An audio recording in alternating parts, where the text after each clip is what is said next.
Hey, everybody. While we're waiting for a few people to make their way in, few people to make their way in. Tucker's had a lot of stuff with that Kevin Spacey spoof they put out. A lot of conversation around him, and I made this thread back in April. It turned out this speech at Heritage Foundation back in April was the last time that was the Friday before he was fired from Fox on Monday. And I just thought it was a really excellent speech. So when I threaded it, I just wanted to have it on record in my highlights because I really enjoyed it. And you can go watch the full speech, but I took out a lot and really contextualized a lot of what he was saying and kind of broke it up. And I think what we're going to do here, I've never done a space on it, and I can play the audio and such through the space. So probably going to, when we get to it, when I start going through the thread, I'll be able to play the clips on the space and kind of break it up. I'm going to try to have a conversation, a discussion around what he's saying. This isn't going to be like my typical info deep dive or exposing things space. This is really just a general conversation moving into 2024. So I definitely wanted to have that. But while we're waiting for everybody to fill in, I don't know if you guys just saw my recent tweet or post. It was talking. I've been watching since it's a slow news day. Obviously, I've been watching while working. It's about 2 hours, and it was Jordan Peterson and Michael Malice discussing communism, anarchism, and I actually, where I left off, is actually going to be quite meaningful as we go in to this thread and this topic. So I'm actually going to play a clip from Jordan Peterson and Michael Malice's conversation. I think it'll be very interesting as we move into this thread. And Dustin joined me already, so we'll get going here soon. But while we're waiting for the room to fill up, let me just play a clip of this conversation that they're having. I think it's really, I think it lines up with what we're about to talk about. So let me play that. First, make sure my voice isolation is off. Okay, good.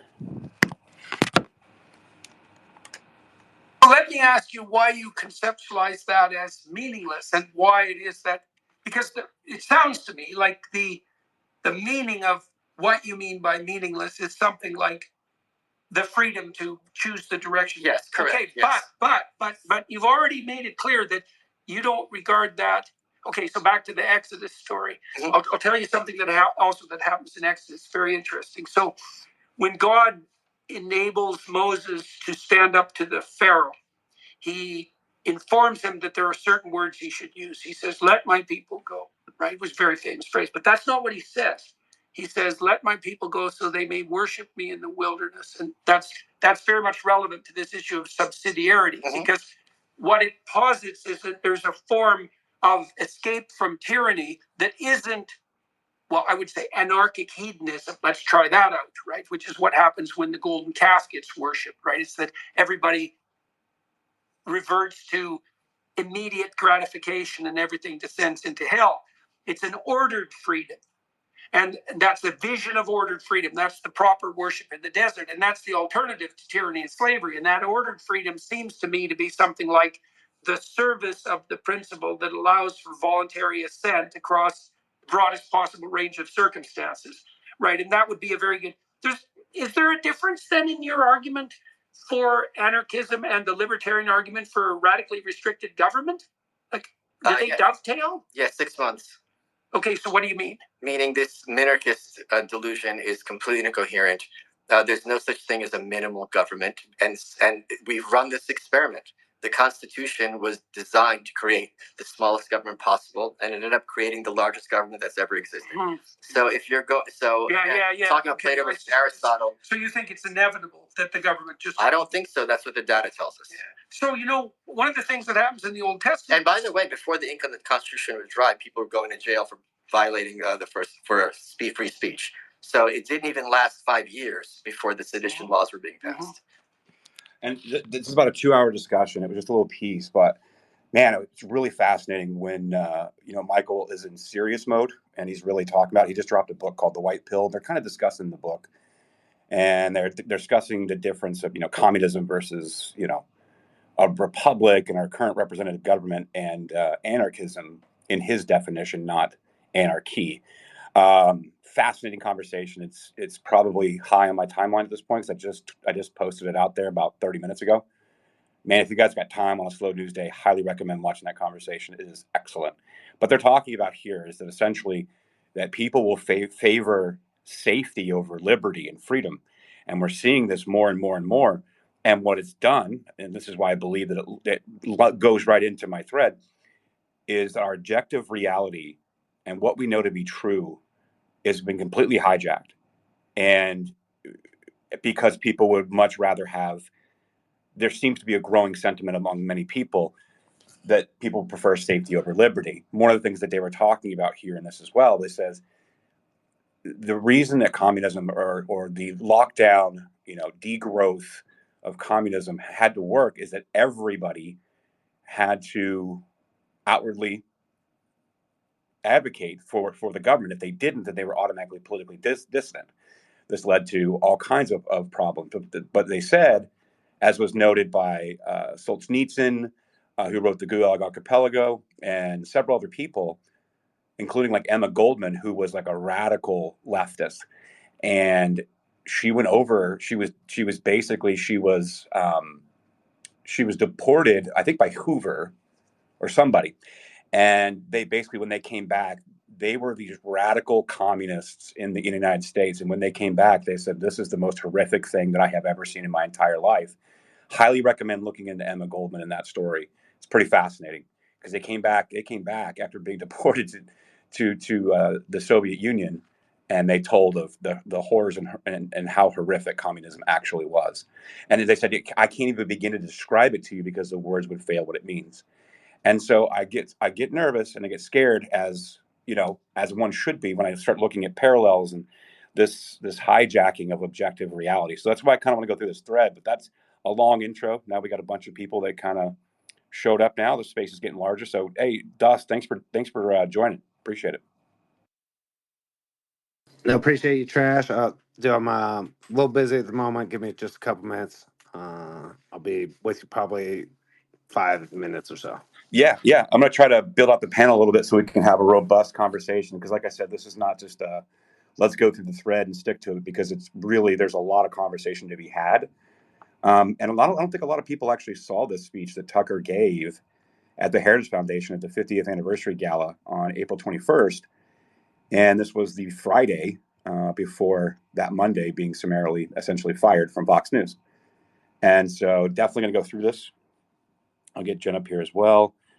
But as we build this panel out here, I'd like to have a conversation. So I guess I can get right into it. Let's see. Let me pull it up on my computer, guys. Give me 1 second. So, and I think it's prescient with the recent video that Tucker put out on Christmas Eve. And the reason for that is I think it was speaking to something higher about where we're headed as a country and what he sees. And that's why I felt it necessary to dust this thread off and pull it out. I've never had a space on it. I just threaded it because I wanted to keep it. So so basically I'll start with it, and then when you guys make your way. So Tucker Carlson gave a speech at Heritage Foundation's 50th anniversary gala on Friday, April 21st, 2023, just days before parting ways with Fox News. And the overarching theme of this was essentially objective reality has been hijacked in our society, and we need to get back to it. So going to kind of lead this off here. My first post was, we are facing an all-out assault on objective truth in this country, so much so that it appears unrecognizable to the older generations. They can't even fathom the reality of what has become of our society, so they can't even process it. And I'll play that first clip. But here are two conclusions I've come to, which I think are slightly less depressing than the most obvious, which is the country's really going at high speed in the wrong direction. Yeah, no kidding. Like in ways that are just unfathomable. And for people my father's age, for example, who's 82 and such a decent man, and I could go on forever about my dad, who I saw this morning, was born in an orphanage called the Home for Little Wanderers in Boston, and became a success and the head of a federal agency and served in the Marine Corps, and sort of lived the America that you imagine is possible for people who are smart and try hard and all that. for people of that age, it's too much. Actually, the change is too abrupt. They can't metabolize it. Really, it's too horrifying. Yeah. So, it really is. It's like, they don't even recognize the country that they're in. I mean, I talk to older generations as well, and they just don't understand it. And with the amount of pressure that has been levied against the average person through social media, legacy media, weaponized empathy, that have been used on parents and so many things, we saw this capitulation. We saw was wear masks, even though it's nonsense. You had people putting BLM in their profiles, meanwhile saying that one of their goals was to destroy the nuclear family, and they are trained Marxists, and yet they're supporting it. And you see the Ukraine flags and the jabs and everything, and it's just, you saw this capitulation of fear and people that just had to go along with the current thing. And so that's kind of what he's talking about here. But for those of us who are still engaged in trying to figure out what this means and not just repelled by it, I would say two things that I think we're thinking about. The first is you look around and you see so many people break under the strain, under the downward pressure of whatever this is that we're going through. And you look with disdain and sadness as you see people become quislings. You see them revealed as cowards. You see them going along with a new thing, which is clearly a poisonous thing, a silly thing. Saying things they don't believe because they want to keep their jobs. If there's a single person in this room who hasn't seen that through George Floyd and COVID and the Ukraine war, raise your hand. Oh, nobody? Right. You all know what I'm talking about. But for and that's where he's kind of getting to here. And so it's really interesting as we start to get into this a little bit, because I thought it was a really great speech, and he had a great interview after the speech as part of this event. I just threaded essentially just the main part of it, which is about an hour, give or take. So, and Dustin, just let me know when you come back so we can have this conversation. If you guys want to request a mic, if I know you, I definitely want to bring you up. I want to have a robust conversation around this as we move into 2024. So, I'd like to be able to do that. Go ahead, Dustin. Yeah, no, so thanks for putting this together. I'm excited about the topic. I mean, we had the great space last night, basically trying to decode the Tucker Christmas Eve video with Kevin Spacey, right? Which leads down so many rabbit holes. But the Tucker Carlson character arc is freaking wild to witness. And for me, Tucker Carlson first came on my radar as the bow tie guy from CNN. And if you guys don't remember, Tucker Carlson was a regular on Crossfire with James Carville and Paul Bagala and Charles Krauthammer, right? And was kind of a centerpiece of that, kind of back and forth. But I remembered him as the bow-tied young Republican guy who, right, was very interesting. And he had a beef with Jon Stewart, where Jon Stewart really kind of eviscerated him. It was brutal on The Daily Show. And he kind of he left CNN and he went and started the Daily Caller and the Daily Caller Foundation, right? And a whole umbrella of his own media empire kind of started with the Daily Caller, and then obviously eventually leading to the Fox News show, and now the Tucker Carlson network. And so, right, for 20 plus years now, right, Tucker has been one of the strongest forces in media. But what I love about his character art and what I love about going through these speeches and the stuff that was off media is there's almost a sense of him and I guess I kind of relate to this. That there came a point where he just said, "I don't give an F. I don't give an F what they say about me. I don't care that they right. We're not supposed to talk about all of these different issues. I'm just going to do it anyway. I'm going to start chasing what I'm interested in."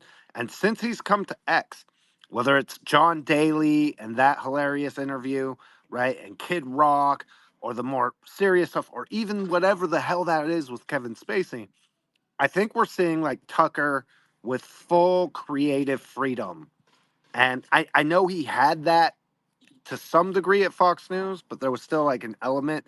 And like, so Tucker unleashed, and I think you have to go to these speeches and some of like the podcast interviews that he's been doing to really get an understanding for where his head's at and what he's plotting on. But I'm fucking here for it.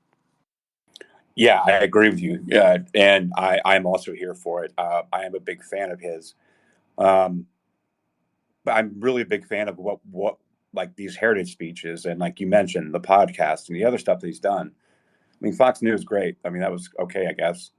That wasn't really my bag. I like this show every now and then. If there was a topic that I was interested in, watch it. I mean, he did some great things. His monologues were fantastic. Um, but this was the kind of stuff that I really enjoyed. You know, like the Heritage Foundation talks, the various different conference talks, even when he's more silly and fun, like Amfest or whatever, or Turning Point stuff. But this conversation was really important, and I think it's great, and I'm here for it. You know, him going out to visit Julian Assange, like he's just doing whatever the hell he wants to do. Literally, just legit, like, and naming names, right? Like naming names. Like he's not just like, oh, the people in the government wanted him silent. He was like, no, Mike Pompeo, and he just goes on and on with the list of names. Like he just absolutely unfiltered, untethered, and I'm here for it. And so what we, I, yeah. Sorry to interrupt, Trash, but I have a quick question. There is an interview coming with Julian Assange, or no? It's just that he's going to give us what he talked about more in depth. I know that they've been teasing out, but like I've seen both sides of that. I was hoping you could clarify it for me. Well, the last clip I saw, he was saying that press and everybody is prohibited from talking to him, but he's going to go visit Belmarsh anyway, which is that Supermax in the UK where Julian Assange is held. So I'm not sure what he's doing with that. Maybe he's going to lay out the case. Maybe he's going to lay everything out in the public for millions and millions of impressions to see. You know, kind of remind people of this whole Julian Assange saga, how it's ended here. But the last I saw, he said we're not allowed. No one is allowed to interview Julian Assange. We're going to go anyway. So I don't know. I'm actually just as intrigued as you are. So we'll have to see. Popcorn ready for that. By the way, my eureka moment. I don't think you were there for it, Trash. But the Julian Assange stuff, the Kevin Spacey stuff, I think we're about to get the Seth Rich disclosure from WikiLeaks. That's what my money's on, right? Like it's a educated guess, but I'm betting that we're going to get the actual disclosure. I think Tucker will do it. That Seth Rich was the staffer at the DNC who leaked the Podesta emails. I think that's what's coming. Yeah, I think so too. I think I've even heard him say it. Pretty sure I heard him say it. So 100%, like all that's going to come out too, you know. And obviously Matt Couch and them, they've done a lot of great work on the Seth Rich case. So it should be fireworks in 2024. And with all the work that everyone's doing and exposing the psychological operation stuff like the CTI leak files, disarm framework, all the censorship stuff being exposed, they are not going to be able to hold this narrative back. And maybe towards the end of this, I'll tell you guys my experience yesterday with my friend's sister. Everybody was over for Christmas. We had dinner and all that, and had drinks and sitting out by the fireplace. And she's been living for the last 20 years in Netherlands, and she would be, I would consider, a pretty hard lefty, kind of blue dog Democrat, though. So this new progressive Green Party stuff really isn't her bag. Really interesting conversation about a lot of sentiments in Europe happening. So I'll talk about that at the end of this. I'll tell you that because it's really fascinating. She's been there for 20 years. She's still an American. She comes back, a few times a year, and her and I politically disagree on much.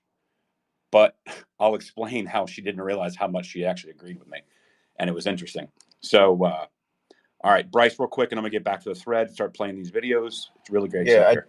I appreciate you, Trash. I tell you, one of the things that's really interesting to me is the subjects that Tucker is famous for tackling, the things that sit in the corners of the rooms. But one of the hardest things for people to discern is to be able to establish, well, what's actionable for the average citizen? What's the things that where we can take it to our communities and be able to understand, okay, well, what direction do we need to take certain policies, or where we need to speak up on certain things. And that's where I think a lot of this discussion ends up being just kind of brain junk, where it ends up just getting tossed from the brain, just gets stripped over with new knowledge, because there's nothing that can really be applied to.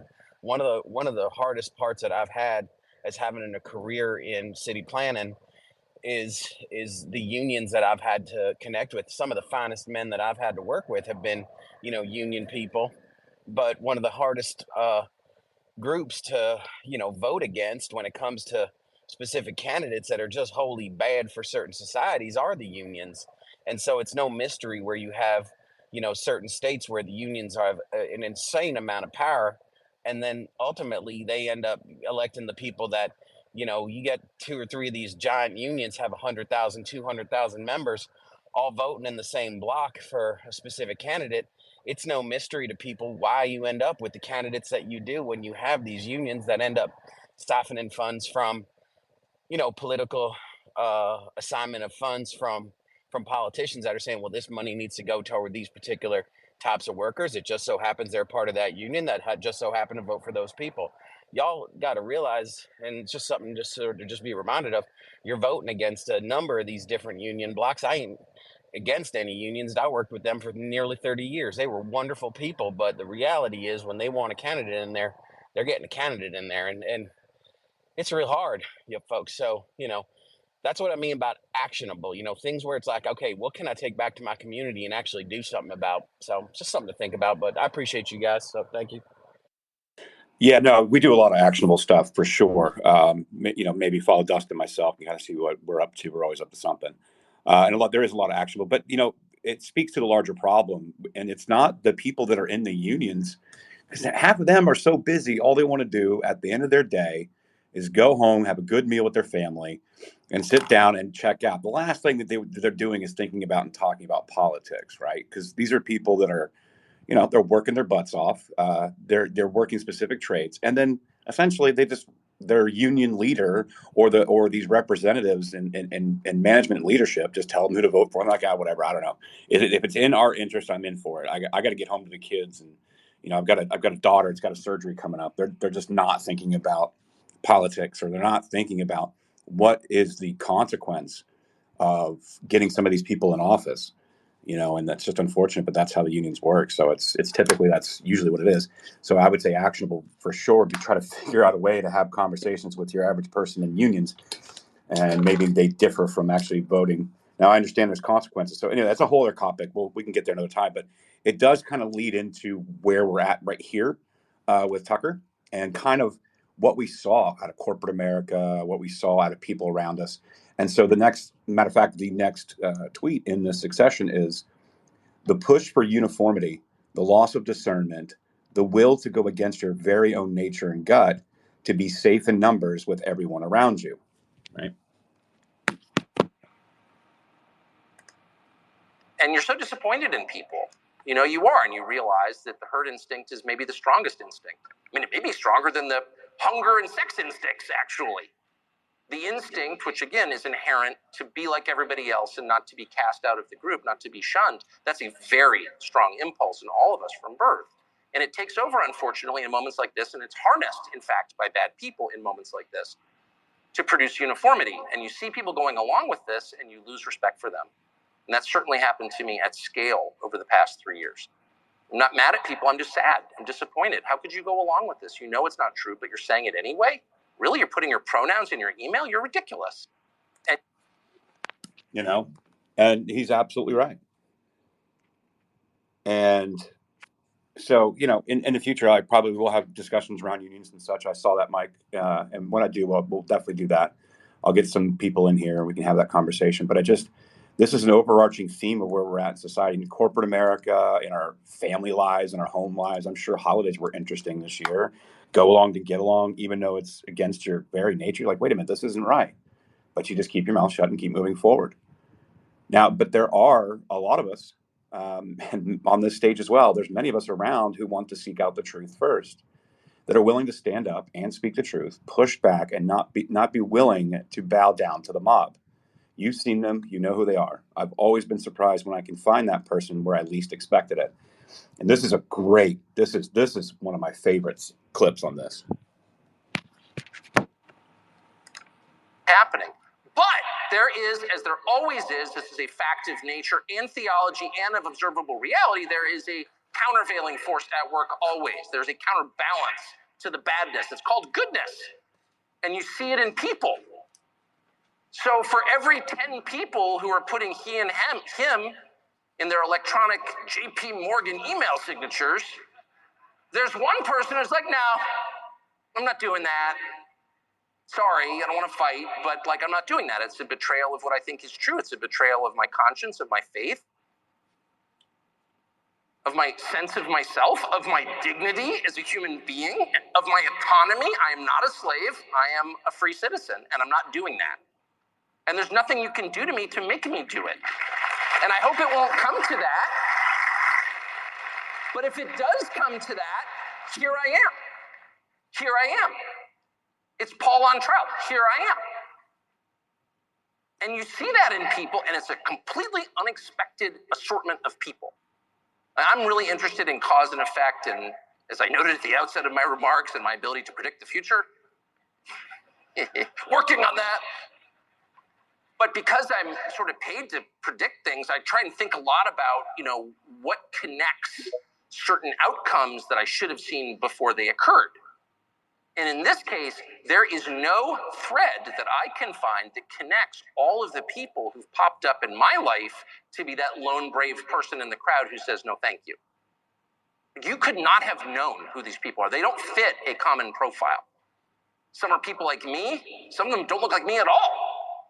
Some of them are people I despised on political grounds just a few years ago. I could name their names, but you may not even know about their transformations. I don't want to wreck your dinner by telling you who they are. And it does. It comes from unlikely places. That's why free, open dialogue and conversation is so important, because you just never know. I find myself agreeing, maybe for different reasons, but a lot of people that, like he was just saying, like I absolutely despised for years ago, and now all of a sudden there's a transformation in them, and now they're speaking the truth. They're stepping up to the plate that you never would have thought. And he's talking about people that were probably just to go along to get along, were spewing the propaganda and the lies because they were getting a paycheck. And then there was just a moment, there was something where they said, nope, that's it. It's too far. I'm done now. I really like that clip a lot, what he's talking about there. And Jen, thanks for joining us as well. So let me get to the next clip and then maybe get some more analysis from you guys. And then again, this is my favorite. This explains a lot of me personally. This clip personally was really speaking to me because what he's saying here is true. He says, it becomes addictive and peaceful within yourself to tell the truth no matter what. It empowers you to keep going. There's a I think he describes it kind of like as a divine like energy that the more you do, the more internally you want to do it again. And so let me play that.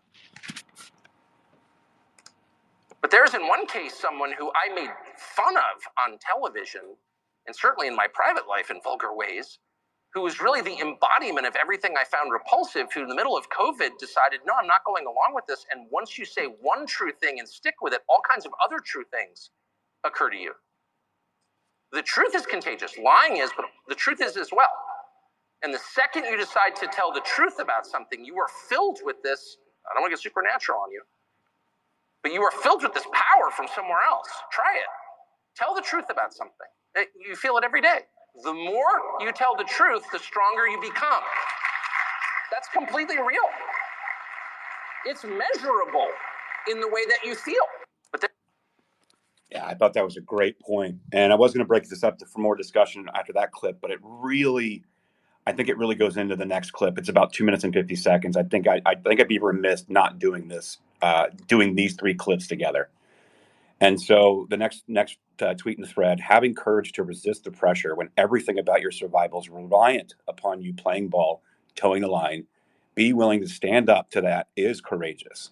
And Tucker's spot on here. So this is about 2 minutes and 50 seconds, but it's obviously worth your time. I think. You could disagree. And of course, the opposite is also true. The more you lie, the weaker and more terrified you become. We all know that feeling. You lie about something, and all of a sudden you're a prisoner of that lie. You are diminished by it. You are weak and afraid. Drug and alcohol use is the same way. It makes you weak and afraid. But you look around and you see these people, and some of them really have paid a heavy price for telling the truth. And they are cast out of their groups, whatever those groups are, but they do it anyway. And I look on at those people with the deepest possible admiration. I am paid to do that. I face no penalty. Someone came up to me, you're so brave. Really? I'm a talk show host. It's like I can have any opinion I want. That's my job. That's why they pay me. It's not brave to tell the truth on a cable news show. And if you're not doing that, you're really an idiot. You're really craven. You're lying on television. Why would you do that? You're literally making a living to say what you think, and you can't even do that? Please. But how about if you're a senior vice president at Citibank? I'm serious. At Citibank. And you're making, $4 million a year. And you've got 3 kids in Bedford and 2 are in boarding school and 1 starting at Wesleyan next year. And you need this job, honestly. And your whole sector is kind of collapsing, and you know that. There is no incentive whatsoever for you to tell the truth about anything. You just go into little re-education meetings and you're like, yeah, diversity is our strength. That's exactly right. We need equity in the capital markets. Okay, all right. So if you're the one guy who refuses to say that, you are a hero, in my opinion. And I know some of them. In fact, my job is to interview them. And I sit back and I look at these people and I give them more credit than I do people who display physical courage, which is often impulsive, by the way. And I'm not denigrating physical courage, which I deeply admire, but you interview people who do amazing things, who rush into the proverbial burning building. And every man is kind of trained from birth to fantasize about what he would do when the building catches fire and you hear a baby crying, and so you run inside. No one is trained to stand up in the middle of a DEI meeting at Citibank and say, this is nonsense. And the people who do that, they have my deepest admiration. And so their example really gives me hope. It thrills me. I talk to them all day long, people like that. That's the first thing. We should, in this sad moment of profound and widespread destruction of the institutions that people who share our views built, by the way, earlier generations that would agree substantially with every person in this room, they built those and now they're being destroyed. And that's so depressing. Yeah. We were Dustin, Jim, we were talking about when we had that space the other day, that 2024 is going to be the year of the whistleblower, right? These brave people coming forward. Fine, call them cowards because they're now just seeing the writing on the wall, so they're coming forward. But either way, these people, these whistleblowers that are first through the door, they get my utmost respect. That's why I have a lot of spaces, a lot of times with a lot of the various different whistleblowers, like Aaron Stevenson and Tara Rodas and Sonny Labasco and Kyle Seraphin and Steve Friend. That's why I have these spaces so many times and want to include them, because they made it so we understood what was happening as we've been lied to and deceived by our own government more times than we can even begin. And so the year of the whistleblower coming forward, and what he's talking about here, the people exposing the DEI stuff. The whistleblowers came out to James O'Keefe from IBM, showing their racist, pay policies and staffing policies. Look what's happening at the universities, and look at all these people that are coming out. We had Kayla on the space the other day, and she was one of the first. She was one of the first students of the new academy that they put together. And James and Luke Rudkowski had a space with us and was talking about this. And Kayla was talking about how they're now going to set up an entire whistleblowing apparatus to receive these people at O'Keefe, because it's OMG, because it's getting so out of control. There's so many people. Then you watched Ashley Sinclair's story with Delta, and how her and Nuance Bro and Tony, Current Revolt, were just walking around the airport interviewing these people, showing them that they're getting X amount of dollars. They were brought up directly from there, get to fly wherever they want. They were putting them all in first class so they could separate them from the rest of the people. I mean, it's insane. And as that was happening, more Delta employees and pilots were coming out. This is the year of the whistleblower. And it is the people who are going to have the strength that I would call heroic, that deserve any runway, any possibility that we can do to help them, because we've got to stop this stuff. Go ahead, Dustin. Yeah, no, so right, I want to jump on in on this because I love the comparison of telling lies to drugs and alcohol, and the way that it diminishes you, right, measurably, quantifiably diminishes you, right, going along, right, with the lies, and again, I think we can even extrapolate out even a little more, right? Which is going along with the fake narratives and having to maintain inside your mind and in your life these fake things that, right, some part of you knows is not real, diminishes you, right? It weakens you in a way that is incredibly real. And so right, I thought that was very powerful. The other thing, right, that I love about the truth telling part, and it's a good reminder to all of us, which is we all have a moment of clarity at some point along our journey where something clicks and we're like, wait a second. What the media is telling me, I know not to be true. Right. So whether that's you're in the middle of something and then you go watch the reporting of it, that's like my story. But right, Trash will occasionally do these spaces where we ask people what their red pill moments are. And what's fascinating about it is how crazily diverse it is, right? You would think that there would be like, right, these moments where everybody is kind of woken up at the same time. But one of the really revealing things about when we do those spaces in particular is everybody's on a different timeline as far as like when they got wise to the bullshit that right the media, history, schools, academia, corporate structure, how it's all been made, like deceiving us in some way or another. And I like to remind people that that's a really disorienting moment, and it's a vulnerable moment, right? You at that point have been made to question everything that you've been taught, that you've lived in your routines, right? And there is a time there where you are vulnerable to the, I call it the red pill pendulum theory, right? Where you're on one side of the pendulum is where you are coming out of college and you believe all the stuff that you just learned is the most valuable stuff ever, and then it breaks and you go to the other side of the pendulum, right? And you're diving down and believing the things at the bottom of the worst internet rabbit holes, right? And it's about getting that pendulum to swing back to a balance of some kind. But it's incumbent on us to remember that there's people who are going to be woken up today, tomorrow, next week, right? And it's up to us to put ourselves in the same position we were when we first started to realize this stuff and not pull the, oh, well, I knew this stuff. Like I've been doing this since I've been awake since 2008, but I've been awake since 1999, right? Welcome them and help guide them on the journey to prevent them from being taken advantage of on the other side of the spectrum.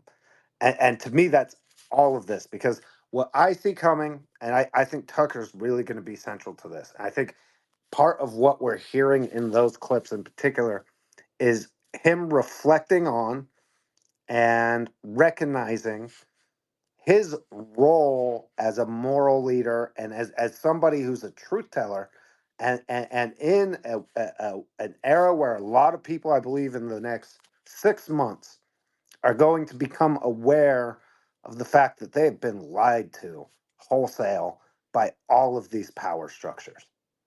And in that moment, we want to encourage them by reminding them that the lies that they were believing, the comfortable lies that were guiding their lives, were making them weaker overall. It was making them less independent, right? It was making them more dependent on evil systems that wanted to exploit and take advantage of them.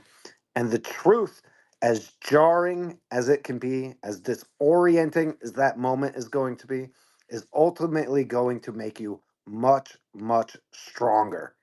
And you're going, it's going to feel so effing good that you're going to become addicted to continuing to tell the truth and continuing to uncover and expose the broad, big lies that have been making people weak for way too long.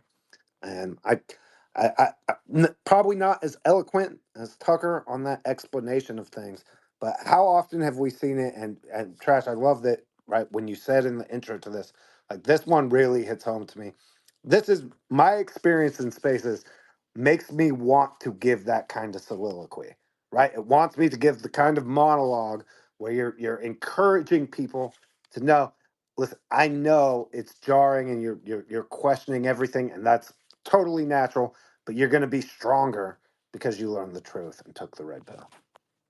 No, 100%. And we probably need to do, probably before we close out 2023, another what red pilled you space. Because again, it was fascinating. There was never the same scenario.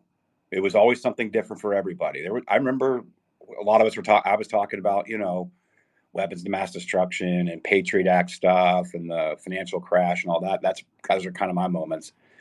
But there's also people that just woke up last year, and so like now they're just going crazy. And like we talked about, it's very important to note not just whistleblowers, but also people waking up. You can't be like, oh, new here, first time here. No, no, no, no, no, no. Like, oh, thank God you're here. What other questions do you have? Right? That's the first one. What other questions do you have? I might be able to suggest something you can take a look at. And so that those spaces are really important. So some of them got huge, and there's just the conversation, and it was such a unifying thing because I know a lot of people on that stage, even though they're awake, they disagree with me politically or how to solve things. But that's all I've ever been asking for. I've been saying, I say till I'm blue in the face, I just want a world where we have a table that we can sit down at and hash out our differences, but the objective reality is real that we're operating from. And that way we can have a proper discussion and hash out our differences and our similarities. So I'll get to the hands, and I'm going to keep moving through this thread. Go ahead, Mike, and then David. Yeah, I just wanted to chime in with like basically all three of the topics that we're discussing here, right? The when Tucker was mentioned, and you guys were discussing how like telling the truth is emboldening or empowering, and I think the reason for that is that when you tell the truth, you're aligning yourself with reality, right? Because when you lie, you're as soon as you tell a lie and you perpetuate a lie, you're on the clock. Like you're literally on the clock from that moment. Because like at some point, reality is going to check you, and it's going to humiliate you, and there's a likelihood it's going to break you. Because if you're walking around lying about how much you can deadlift, and then you like push comes to shove, and then you're gonna like you get pushed into like proving yourself, things aren't going to go in a way that you like, and there's a likelihood that it will physically break you. And a lot of I think we're getting to a position here where a lot of these lies are going to actually like culminate into a physical manifestation when reality does snap back. So like I hope people are at least taking their health and their fitness and their like mental health and their spiritual health like seriously, especially going into 2024, because it only seems like the frequency of chaos is going to keep going up, and then the potency of that chaos is also likely to go up. And then there was one other thing I wanted to add to the conversation that I think the unfortunate one of the most unfortunate aspects of trying to get like these realities kind of disseminated across the public and the populace is obviously because government has been established as big daddy, right? And part of that problem is also that like what is it, less than 1% has served in the military, and probably less than 1% of those that have served in the military have actually been exposed to cover up. I personally was exposed to cover up when I was on deployment, and even within the armed forces, it's difficult to get these people to realize the kinds of language that is used to hide these lies. Because like once you get exposed to the cover up, then you can like really relatively easily identify where lies are occurring, because they will use certain types of language, especially when it's covering up particularly like kinetic conflict overseas. They'll say certain words and use certain words. So like it's unfortunate, but again, Trash, like I like participating in these spaces with you guys. It's really good that we're capable of doing this, so we can continue to spread the message and do so in a not an insulting manner, which unfortunately a lot of those that are less mature try to rely on, and that just doesn't help anybody. I agree with you, Mike. Yeah, for sure. And I really enjoy these spaces that I get to have with you guys, and I'm very, very, very, very blessed that have amassed a following and a consideration of a platform where people actually want to hear what I have to say and want to participate in these conversations because they're very important. At least they're important to me, and I could argue, make the arguments they're important for everybody. But again, it's my own personal viewpoint. Jen, your co-host, so go ahead and we'll get to David, and I'm going to move right into kind of what we're talking about. Thanks, Josh. I just wanted to thank Commander Listless for moving the Octagon, American Mission Octagon space that we usually have at 3 o'clock every day now. So appreciate you guys moving over here. Thanks. Oh, yeah. Sorry, guys. And I didn't know. retweet the space. Yeah. So thanks, guys. I didn't know about that. So thank you. Appreciate you guys. And yes, like Jen said, retweet the space. No worries, Josh. This is super important information that like people need to hear. So might as well not have two spaces going, and you're killing it, presenting this information. So happy to do it. Excellent. Thank you. All right, David, go ahead, and I'm going to get back to the thread here. Okay, thank you, Trash. Appreciate the space and the mic. Look here, our generation, my generation, I'm a baby boomer, and those that know the truth have to keep speaking out because these new generations that's coming up, they don't know the truth. They don't know what it was like to have true freedom. It's gotten lost over the years. Me and people, I'm 65, and I talk to people my age, and we're like, we grew up in probably some of the best times this country's ever seen. And will it ever come back? I don't know if it will or not. Talking about the tell the truth and just keep going. I had a nephew tell me one time. He said he was on drugs, bad, doing a lot of bad stuff, and he's like, "How can I change my life?" And I told him, I said, "Look, you didn't start off doing that. You started doing it one step at a time. So now you got to start doing better, one step at a time, to clean it up." I said, "Eventually it'll be cleaned up," and I think there's a lot of trouble going on in this world, and it's going to take us one step at a time to get back where we at. And the way it's going to be is for people like you and Dustin and them to keep yelling the truth, so this next generation don't get lost. No, I agree with you, David. I talk about this a lot, because a lot of stuff that we do with these spaces and like deep dives, it's going into the corruption in Ukraine, who's all connected, what names go where, and this massive network of establishment corrupt just things and people and actions and events, and we try to break it down to make it understandable into bite-sized pieces for folks. And then we talk about censorship. I mean, hell, I don't know how many hours of spaces I've had on different aspects of government censorship and weaponization of our government and psychological operations and all those things. And a lot of and there's I've heard with the CTI League stuff, and I've heard that I'm not going to name names, but there's some politicians that have seen this stuff, and they just said it's just too darn big for us to take on or to head up or whatever, go after. And like, so when I talk about these things, we have these spaces, we deep dive, I always use that same, silly analogy. How do you eat an elephant? And it's one bite at a time. We just got to keep eating this elephant one bite at a time. And eventually we can fix this and we can save this country and from this technocracy tyranny that we seem to be living through. It's already starting to break. So we just got to keep taking bites at it. You can do a follow up, David. Like I said, I really want to get back to the thread. Then Liz, go ahead. Okay. Hi, I'm. Yeah, go Oh, ahead, Liz. okay. Thank you. This is like one of my third times talking on Spaces, so I'm nervous. So just excuse me. I'm in Canada, and like this, as you guys know, is already happening here. My red pill experience was like crazy because I was like in a relationship with a like sociopath that I had a child with, like working in like the graduate department of a university, doing things that I shouldn't have been doing, wasn't qualified to be doing.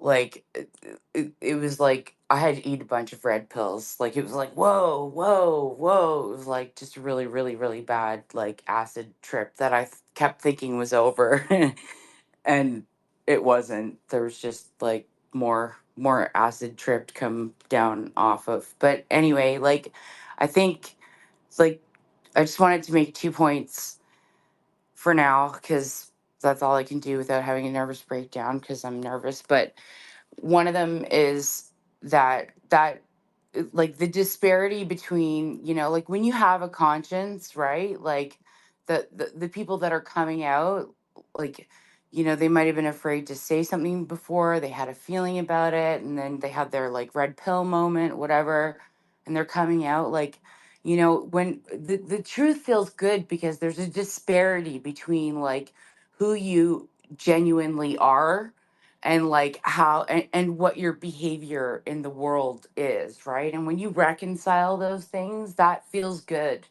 and it shows and it spreads. It's that's the one bite of the elephant at a time, right? Like that has like it it's exponential. And there are some that just, like at their core, because of whatever trauma or whatever, they don't look at themselves, they can't be introspective, and if you can't do that, then you're not going to come out of it. And the other thing I wanted to say is that, like, it's not rocket science. They've got a small bag of tricks, right? It's like divide and conquer, right? Like twist these words around. The English language is like their sandbox, right?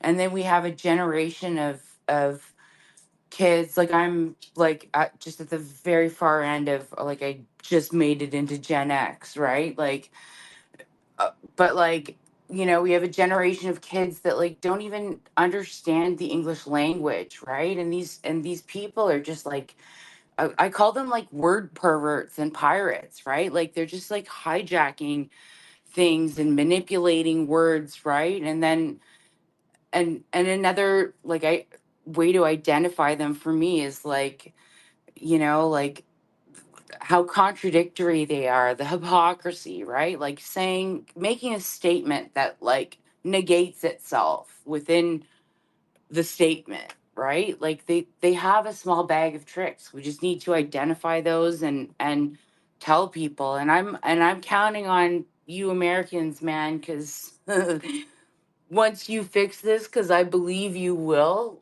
like, we're not going to do it here, right? There's just too many people falling into the trap. That's my opinion on Canada, but I think you're going to do it, and I'm going to seek asylum. So go Team America. All Thanks for right, letting me no, talk. appreciate you, Liz, and you did fine. Welcome to the space. Trash. Let's keep this thing rolling. Yeah, thank you, Liz. You did great. And you'll be amazed once you start doing this more and more how precise and good you get at this. So keep it up. Back to the thread, guys. So right here, and yes, we are fighting to do this in America. Just so you know, this is definitely my battle.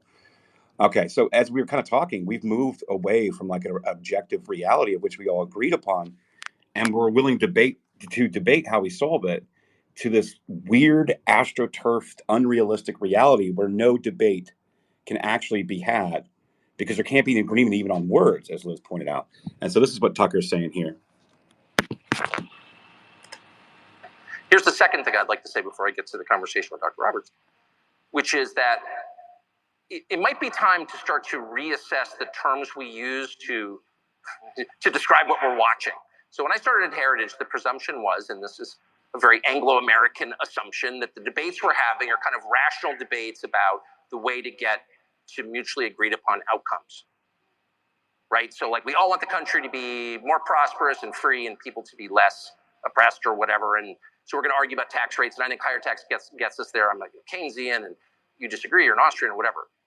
But the objective is the same. And so we write our papers and they write their papers and may the best papers win. I don't think that's what we're watching now at all. I don't think we're watching a debate over how to get to the best outcome. I think that's completely wrong. And I've come to this conclusion, and I should say at the outset, I'm an Episcopalian, so don't take any theological advice from me because I don't have any. I grew up in the shallowest faith tradition that's ever been invented. It's not even a Christian religion at this point. I say with shame. But I'm just saying this as an observer of what's going on. There is no way to assess, say, the transgenderist movement with that mindset. Policy papers don't account for it at all. If you have people who are saying, I have an idea, let's castrate the next generation. Let's sexually mutilate children. I'm sorry, that's not a political debate. What? It has nothing to do with politics. What's the outcome we're desiring here? an androgynous population? Is that really what are we arguing for that? I don't think anyone could defend that as a positive outcome. But the weight of the government and a lot of corporate interests are behind that. Well, what is that? Well, it's irrational. Yeah, and again, it's this weird reality that we're expected to live in, and tyranny is opposed if we don't. So, and again, this is another favorite clip of mine from this. It says, quote, "If your goal is to destroy things, what you're watching is not a political movement, it's evil. If you aren't looking to create but destroy, then there is no agreement among the consensus." And so this is another part. If you say, well, I think abortion is always bad, well, I think sometimes it's necessary, that's a debate I'm familiar with. But if you're telling me that abortion is a positive good, what are you saying? Well, you're arguing for child sacrifice, obviously. It's not about a teen girl gets pregnant and what do we do about that and victims of rape. I get it. Of course I understand that, and I have compassion for everyone involved. But when the Treasury Secretary stands up and says, you know what you can do to help the economy, get an abortion. Well, that's like an Aztec principle, actually. There's not a society in history that didn't practice human sacrifice. Not one. I checked. Even the Scandinavians, I'm ashamed to say. It wasn't just the Mesoamericans, it was everybody. So, that's what that is. What's the point of child sacrifice? Well, there's no policy goal entwined with that. No, that's a theological phenomenon. And that's kind of the point I'm making. None of this makes sense in conventional political terms.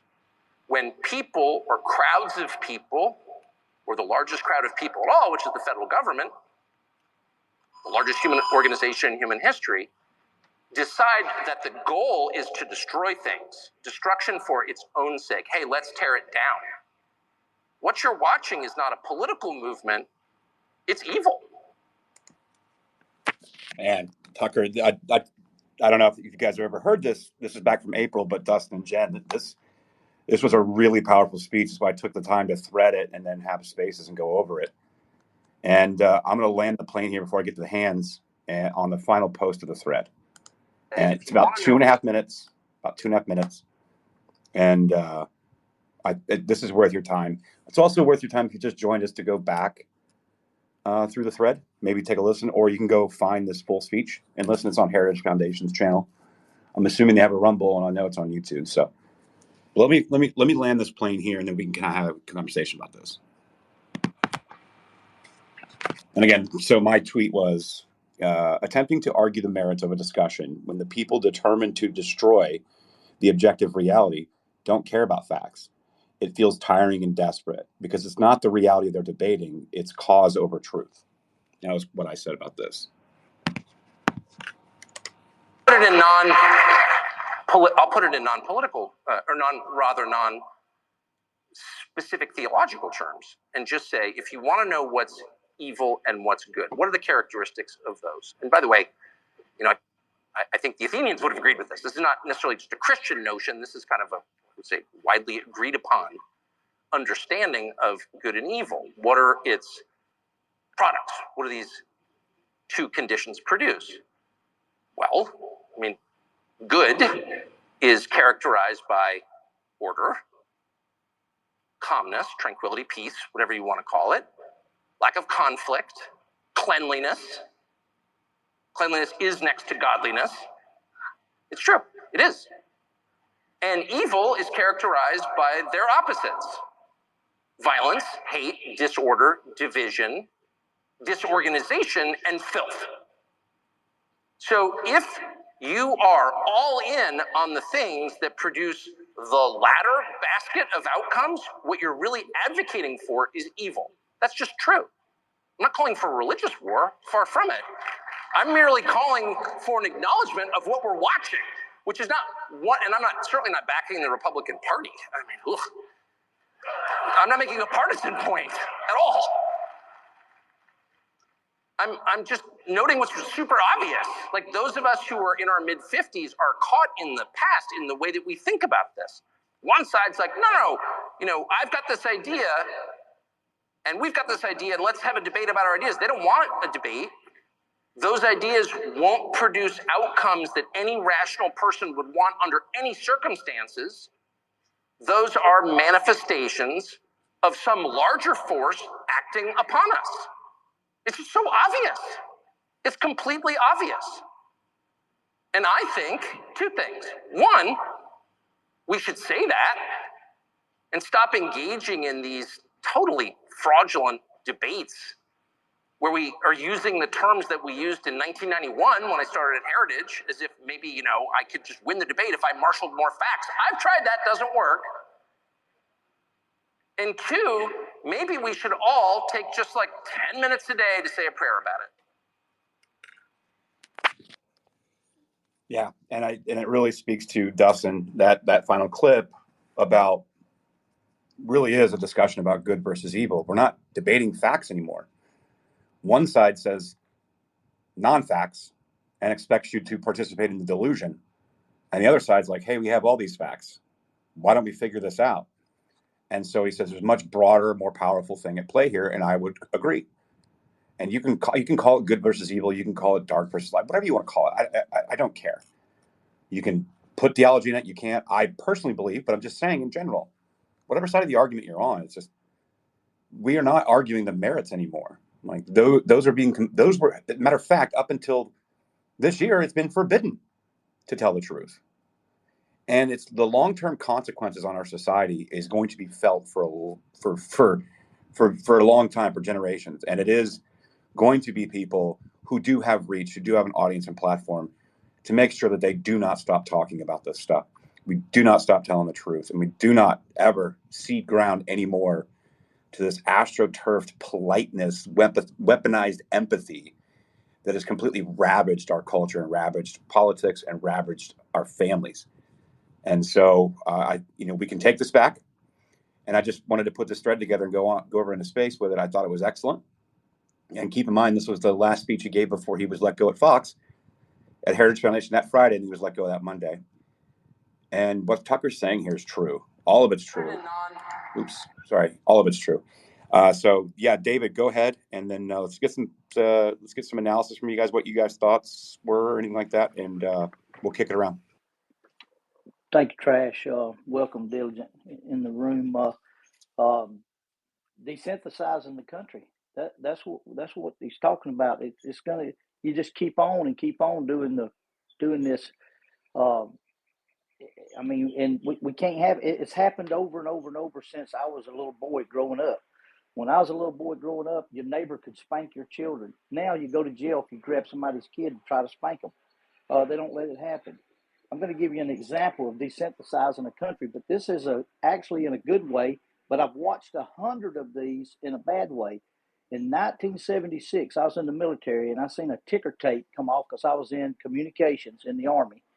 And I seen a ticker tape come off of the ticker tape, and it said, I don't know who's talking to who, but the ticker tape read, want to make America a smokeless America, talking about cigarettes. Now, whether you smoke or not, you got to agree it's not good for you. But they wanted to make a smokeless America by year 2000. Well, knowing this information, having seen that, and then watching over the years them take commercials off the TV, out of magazines, off the thing. I mean, it's just slowly. You can't smoke inside. You can't smoke.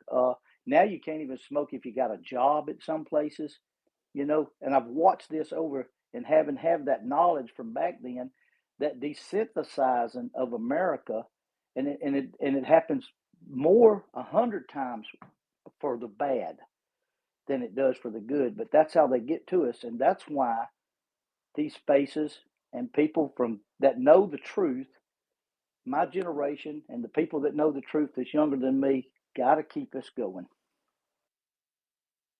Well said, David. And there's other elements to this too, right? Which is in Tucker's speech, and I love the broader title. Sorry, guys. Turn that down. Reality has been hijacked, right? And that what we're dealing with almost like cultural gaslighting, but it's a gaslighting we do to ourselves and we allow to ourselves, right? Which makes us question everything in reality, right? It's disorienting to us, and it's also deeply harmful.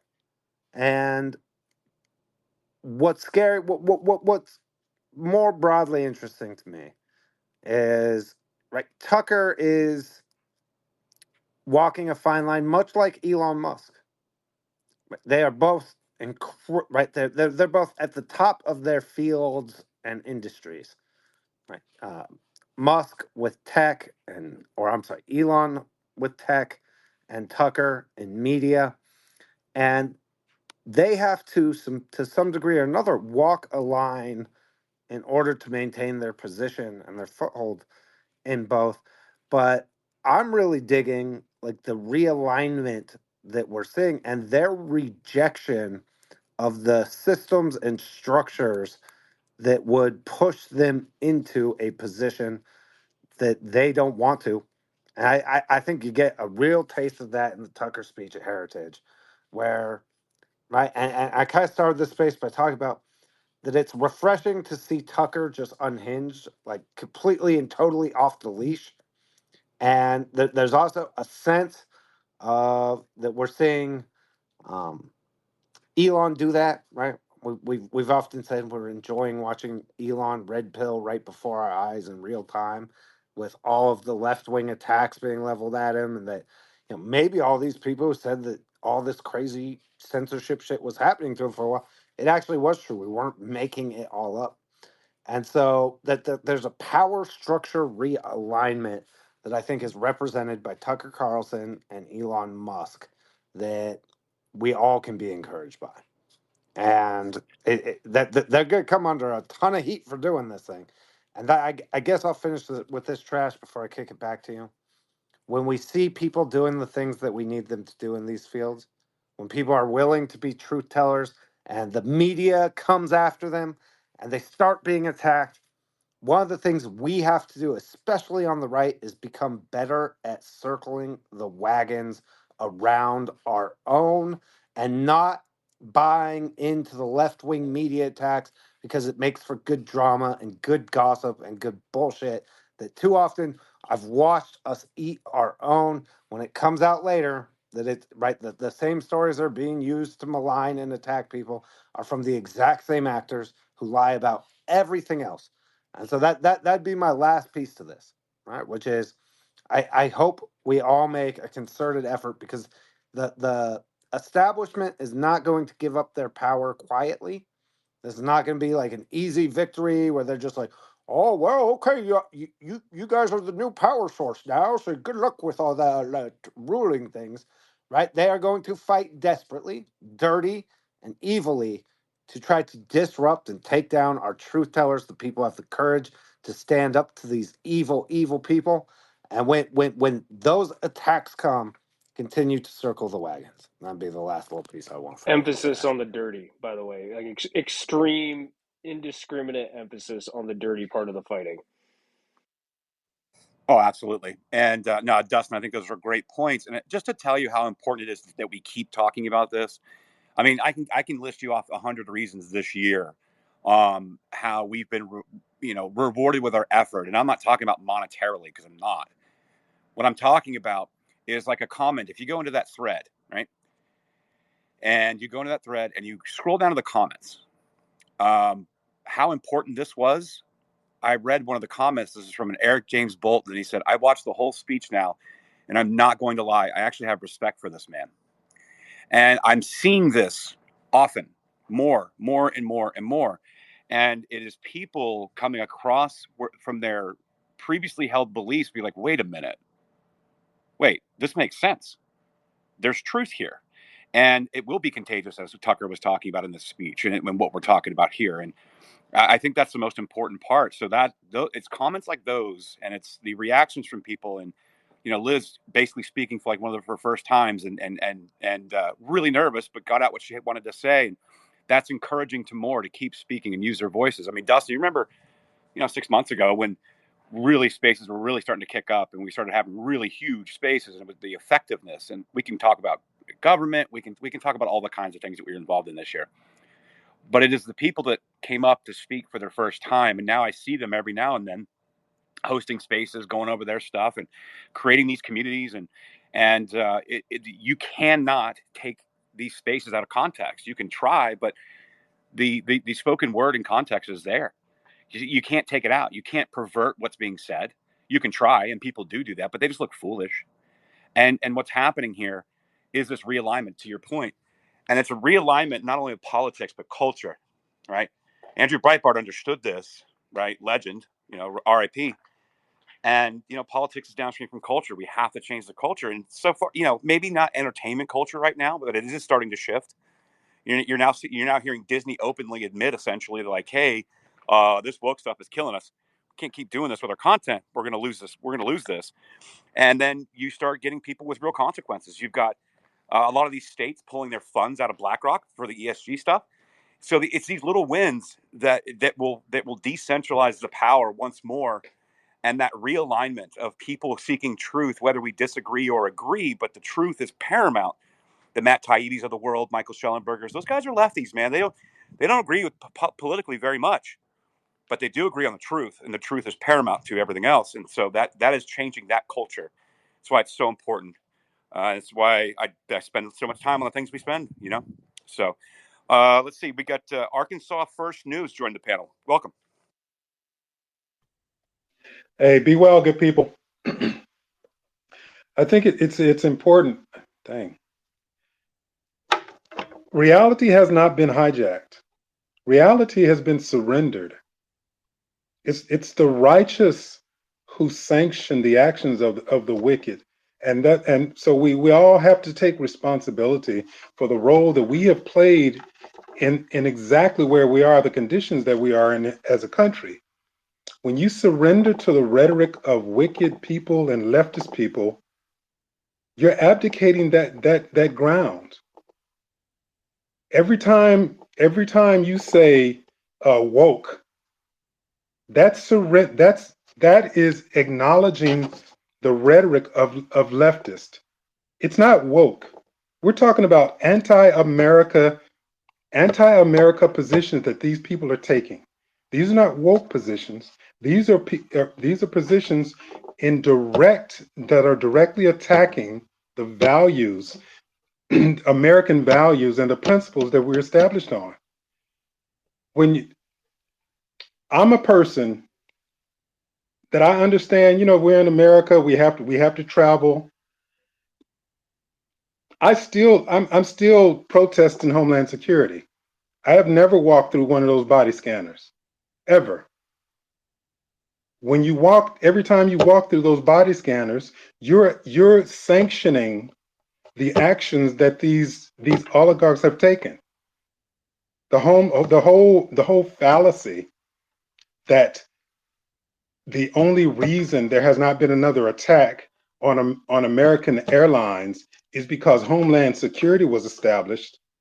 That is abdicating what reality is, because that's a lie. It is not true. So again, accepting responsibility for the role that we play. When we talk about situations where we've abdicated, does anyone remember the House bank crimes that occurred? You remember when the Congress people were writing all these and bouncing all these checks, and they had hundreds of thousands, millions of dollars that were written off? It wasn't, we allowed that to go unchallenged and unpunished, because instead of being labeled as a crime, it was labeled as a scandal. And that is what these officials do. They never commit crimes. They're only involved in scandals, and scandals allow them to institute new regulations and new laws that only apply to us as American citizens. Does anyone remember the House Page scandal, when they were raping the little pages that were on Capitol Hill? No one went to jail for that. No one was prosecuted for that. And we allowed that to continue because our memory, we're fighting so many different battles that as soon as something like that drops, they give you something else to be distracted by. Tucker is Tucker. Now we are gravitating toward Tucker, who is simply speaking the truth. And somewhere somebody said, when the truth becomes a revolutionary act, when speaking the truth becomes a revolutionary act, you are gone far deeper than you could ever imagine. When someone simply says that something, when someone simply makes a statement that is true and everyone applauds them for making a statement that is true, that's something that we need to look into our spirit, into our soul. Don't do those types of things, because all it does is give them room. These people, they don't, you don't have small victories against these people. If I mean, I'm generous in describing them as people. You don't have small victories, because all they do, they will surrender you a little ground because they don't care, because they're always pushing forward. They're always going, they are incremental in their actions. We started with one thing, but that one thing is all they want. They accept it. They don't accept that as some victory. They simply accept that as the next step closer to whatever the next objective can be, and whatever the next opportunity that presents itself. We need to recognize our roles. We need to stop patting ourselves on the back. We need to stop deluding ourselves with this idea that we are in a position to be victorious. We need to stop clinging to all of these acknowledgments of things that we already knew and celebrating them simply because the left has finally acknowledged that Epstein was a villain. So now it's okay. Okay, this leftist said Epstein's a villain, so that justifies it. No, the truth is he's always been a villain. So the only question that we should ask is, if he's been a villain for 40 years and raping and pillaging and God knows what to these kids for 40 years, who are the people who sanctioned that behavior? Who are the people who ignored that behavior? And I will present this one thing. The FBI, that left and right and center always run to when something tragic happens in your state or in your city, you run to those creatures who ignored Epstein for 40 years, but spent millions of dollars prosecuting somebody because they had a file of a child pornography file on their computer, spent millions on that, and Epstein goes unacknowledged. Epstein openly acknowledged to be violating children for years. That's known by every individual in Congress who's been there for over 20 years or over 30 years. Every individual. And McCain's wife, she let the cat out of the bag. McCain's wife, the senator, the Americans' golden child senator, his wife said we all knew what Epstein was doing, and no one had the ability or the fortitude or the guts to do anything about it. That's a truth. That's a reality, and we are all to blame for all the victims that man, that creature, has taken down. And just one last thing, just one last point.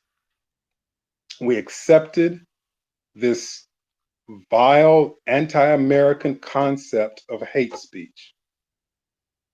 They slipped it in, and I remember it started in the 90s. I remember it so very well, and it triggered me. I said, hate speech? What do you mean hate speech? And now left, right, and center is repeating the most heinous rhetoric that's ever been uttered from an official or an American's mouth when you sanction the idea that there's a such thing as hate speech. And now you got people like Piers Morgan going on and saying, well, there are some limitations to speech. And you have public officials saying, well, yeah, there is a limitation to speech. That's where we got.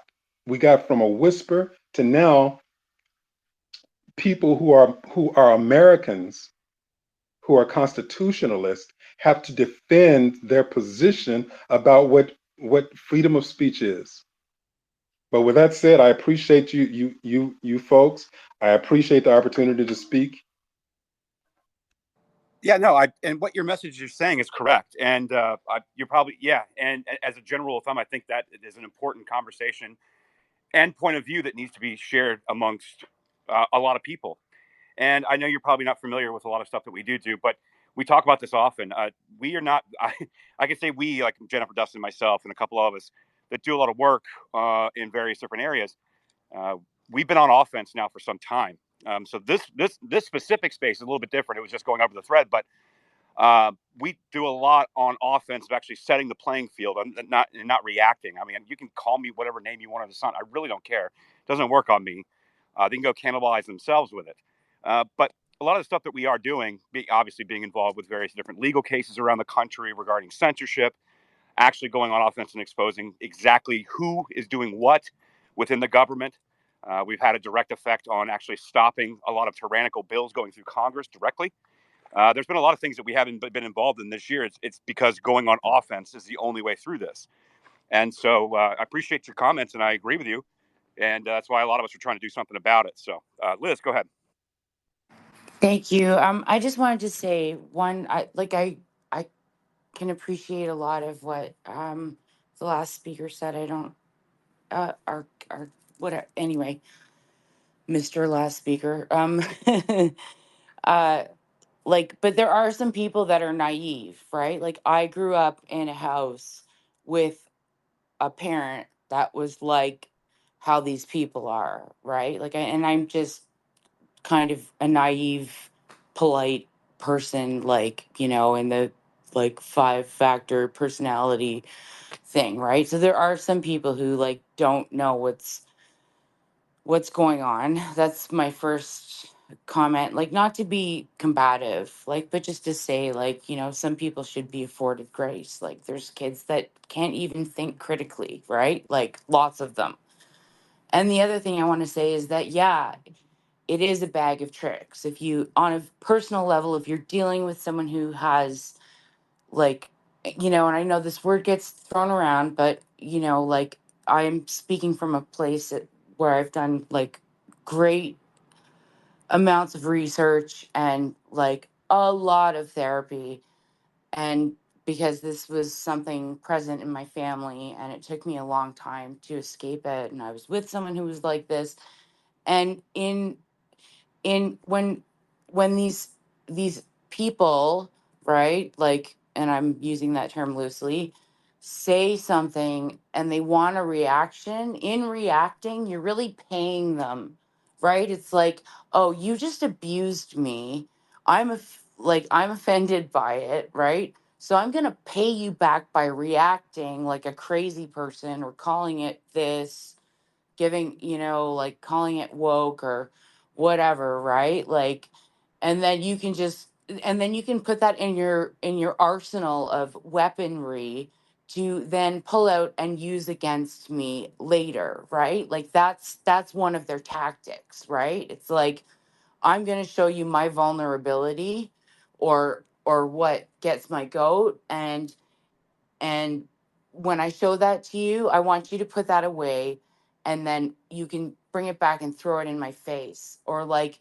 I'm going to take anything you say out of context. I'm going to take like one sentence. And I think that's what you guys are all talking about with the legacy media, right? It's like, it's just like perverting words, right? It's so perverse and absurd, right? It's just, so it's like there's ways to deal with them. And like when you're like, when you just don't respond to them sometimes, like, I understand, like, yes, there's things you have to fight and do, but when you just don't respond to them in some cases, like, and you have to pick and choose your battles, it's more effective, right? Because it stops them. They're like, wait, what? Like, why aren't you getting upset at this, right? Because if you get upset at this, then I have something I can use against you. and then I can get more control, because ultimately what the last speaker said is true. It's, you know, give them an inch and they'll just like it's infinite what they'll take, like, of your liberty. And I don't know if that made any sense. I hope it did, but that's been my experience with dealing on a personal level, right? Like, how do you, how do you like generalize that out to, like, entities? I don't know. Like, I'm still working that out, and it sounds like you guys have more effective ways of doing that, but I'm just saying on an interpersonal level, like, there certainly is a lot of merit to what the last speaker said. Thank you. I'm going to stop talking now and go cry. Well, I need to go cry, Liz. Thank you for it. And again, I think we all have personal experiences that we can relate to that are applied at a more macro level, right? In order to control all of us. And any ability that we all have to recognize that, or right, defense mechanisms that we've created to recognize when these kind of manipulative games or tactics are being deployed against us. It's right. It's up to us to share that with other people in order to, hey, like, and we've been doing this a lot. The holy war bullshit, which, by the way, the holy war, both sides trash, both sides this morning. I woke up and I had all kinds of attacks from both sides of the holy war because I was wishing Merry Christmas to, like, right, people on different sides of it. Like, oh my god, I can't believe you wish Chuck Johnson a Merry Christmas. Oh, like, all the Jews, like, pro Jew team was like really furious, right? And a bunch of them were angry that I wished Nelson, like, all pro team Muslim, was really angry that I wished Nelson a Merry Christmas. I was just like, fuck all you people. Like, you don't get to choose who the fuck I associate with, motherfuckers. And, like, to be honest, I kind of take it personally, and, like, I blocked a bunch of them. Like, you want to tell me that I'm not supposed to associate or wish Merry Christmas? Like, go get bent. But the reason we're able to recognize it, and me and Trash have both talked at length about this, when when we see content that is designed specifically to garner an emotional response that is supposed to lead us to accepting some other level bullshit. We built up some pretty good defense mechanisms, like, internally, I feel like, to be like, whoa there, information operator. Right. Whoa there, right? Whoa. Like, you just exposed yourself. And to be honest, there's nothing that's made, like, expose more people than this freaking Israel Palestine stuff. Right? Like, the length at which some of these behavioral modification and manipulation operations on this platform specifically, the big spaces, most definitely, it is right. It's important for us to take our personal experiences and recognize that. But to Trash's point about organizing and building, it's incredible to think we've only been at this for a year and we are so effing early, right? This platform, this format, and especially when we can add screen share. So, right, instead of just playing the clips, we can show the clips of whatever it, like, if we were able to show that video clip of Tucker, right, and then stop it and then dissect it and comment, and then, right, we add that component where people are able to shift from, like, what we're doing here to, like, video and screen share. This could be the next level. And, right, that we have to build communities up to defend ourselves against what we can certainly anticipate as far as, like, the disruption efforts that are going to come. And I think that gets to the core of what Tucker was talking about in the heritage speech, which is, and I often joke, and sometimes I literally ponder and marvel at the prescience of Alex Jones, calling his entire operation InfoWars and everything is an information war, because that really is the battleground, which is, right, if none of their plans work, when Millie and Trash and Jen went through the count document, they recognize as they're building these crazy Machiavellian schemes to pull off all kinds of craziness.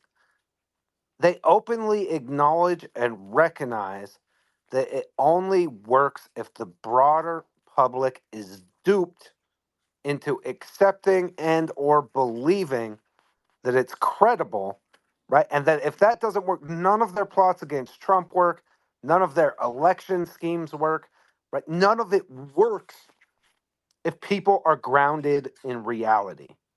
And so my challenge to everybody is like guard yourself on who you let have influence over you.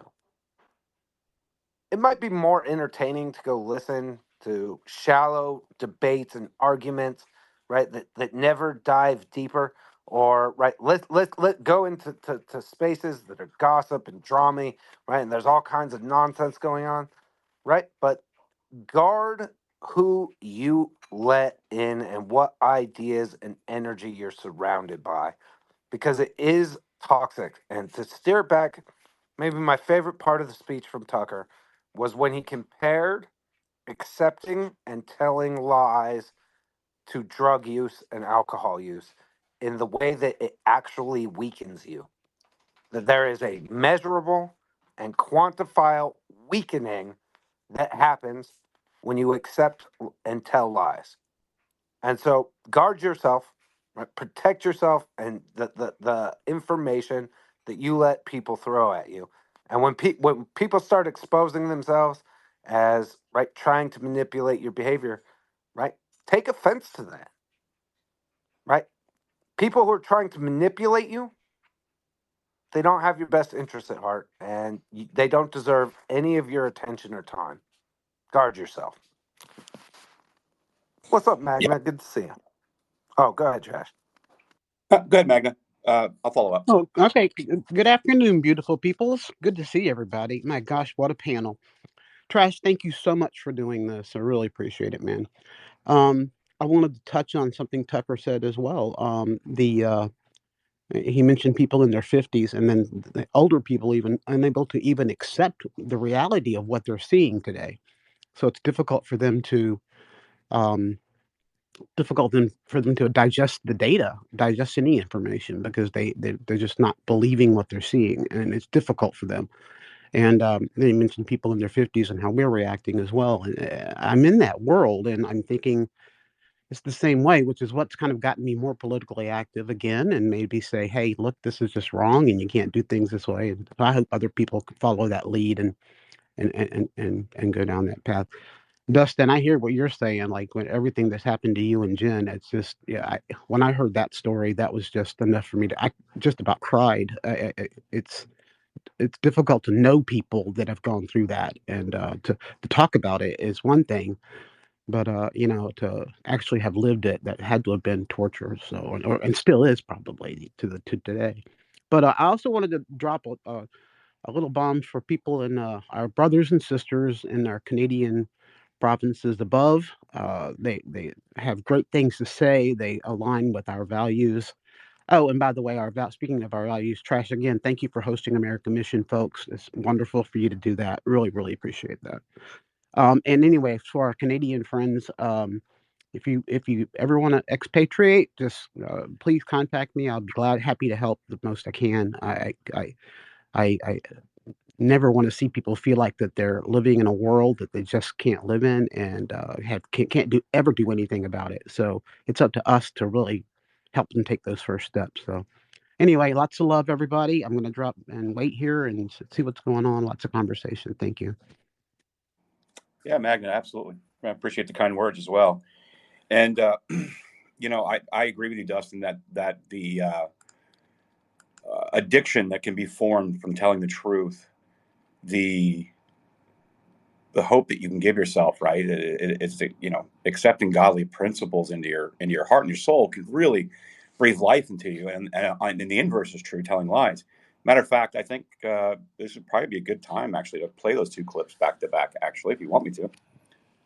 in context of this conversation. I think it's a great call. But there's in one case someone who I made fun of on television, and certainly in my private life in vulgar ways, who was really the embodiment of everything I found repulsive, who in the middle of COVID decided, no, I'm not going along with this. And once you say one true thing and stick with it, all kinds of other true things occur to you. The truth is contagious. Lying is, but the truth is as well. And the second you decide to tell the truth about something, you are filled with this, I don't want to get supernatural on you, but you are filled with this power from somewhere else. Try it. Tell the truth about something. You feel it every day. The more you tell the truth, the stronger you become. That's completely real. It's measurable in the way that you feel. But there's in one case someone is also true. The more you lie, the weaker and more terrified you become. We all know that feeling. You lie about something and all of a sudden you're a prisoner of that lie. You are diminished by it. You are weak and afraid. Drug and alcohol use is the same way.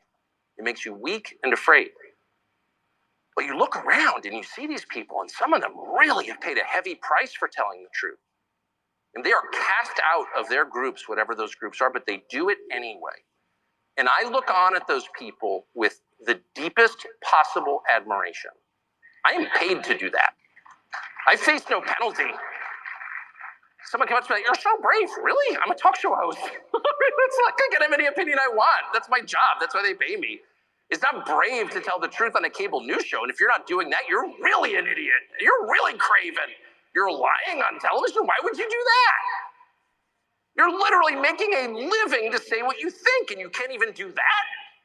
Please. But how about if you're a senior vice president at Citibank? I'm serious. At Citibank. And you're making, $4 million a year. And you've got 3 kids in Bedford and 2 are in boarding school and 1 starting at Wesleyan next year. And you need this job, honestly. And your whole sector is kind of collapsing and you know that. There is no incentive whatsoever for you to tell the truth about anything. You just go into little re-education meetings and you're like, yeah, diversity is our strength. That's exactly right. We need equity in the capital markets. Okay, all right.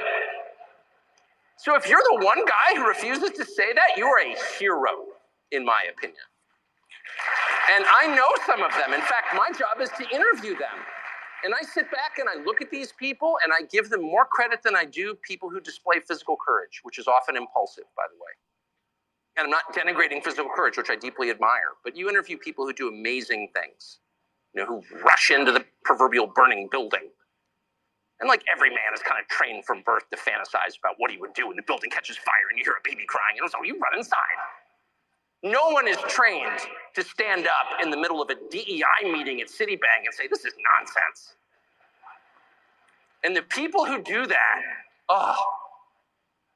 they have my deepest admiration. And so their example really gives me hope. It thrills me. I talk to them all day long, people like that. That's the first thing. We should, in this sad moment of profound and widespread destruction of the institutions that people who share our views built, by the way, earlier generations that would agree substantially with every person in this room, they built those and now they're being destroyed. And that's so depressing. Yeah, Justin, to your point, I mean, it is a great contrast. It's a great conversation. We've been talking about this as we had a lot of the whistleblowers on Spaces and people from the government that were whistleblowers and various different people. Ashley St. Clair and I did a space last week where we had Sonia Labasco, who is the Air Marshal whistleblower. We had Tara Rodas, who's the Health and Human Services whistleblower, talking about she was the one who discovered the 86,000 missing children through the system.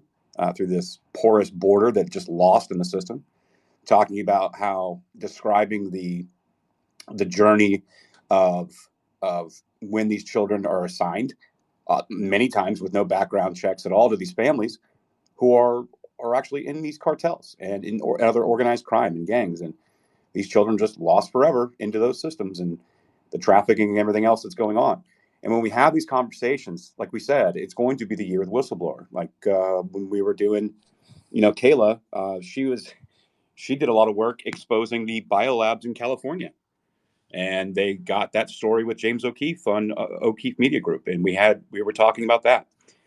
And James was talking about how all these whistleblowers are coming forward. The IBM story from Delta, from other airlines, and it is giving them space, a platform, and room to go.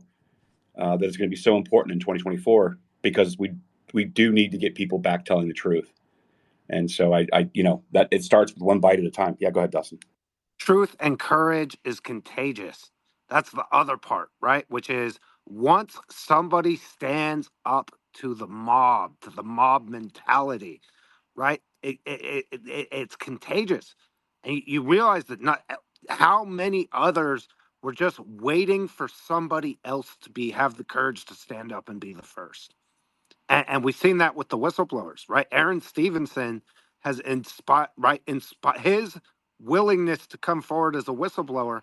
How many times have we heard Tara and Carlos and Deb, right? All point to Aaron's first act of courage as the inspiration for them stepping up and telling their stories to the public. And right, so do not be surprised if you're alone at first and you get cast out.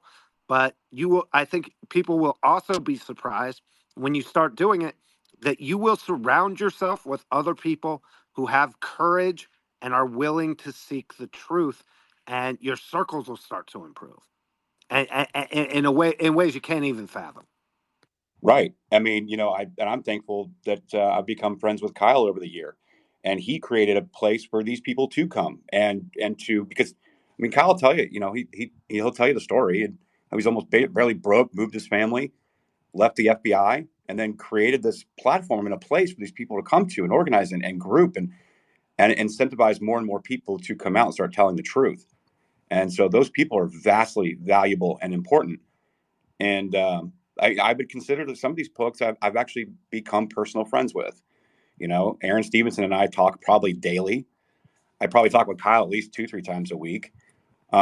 Actually had something where Kyle was helped me, and he took the time out of his day with his network of resources to get some answers for me. And so these people that have shown the bravery and courage is to create that the courage, the what was I trying to say, contagious, right? Making it contagious for everyone else to start displaying courage when basically everyone felt isolated and alone. We're like Tucker sitting here talking about the vice president of Citibank, not having the courage to say anything because of all of the consequences that come with that, and people saying consequences be damned. The truth is more important, and our country is going to get stolen from us if we don't start standing up. So, bravo to them. And this is why it's really important to me.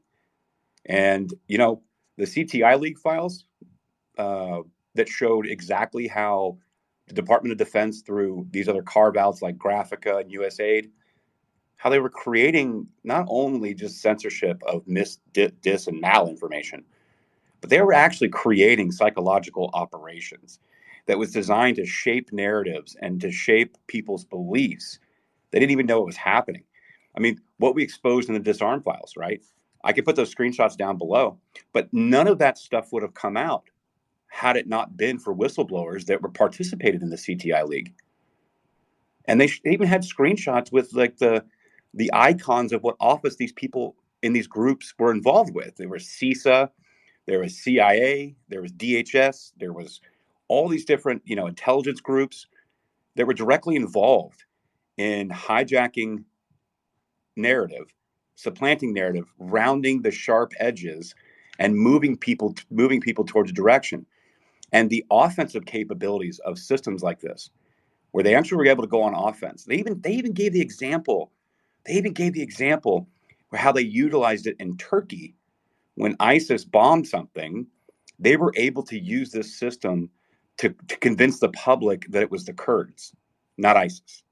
Like, they actually admitted that through all this. And none of this would have been possible had it not been leaked from whistleblower to Matt Taibbi, Michael Schellenberger, and others.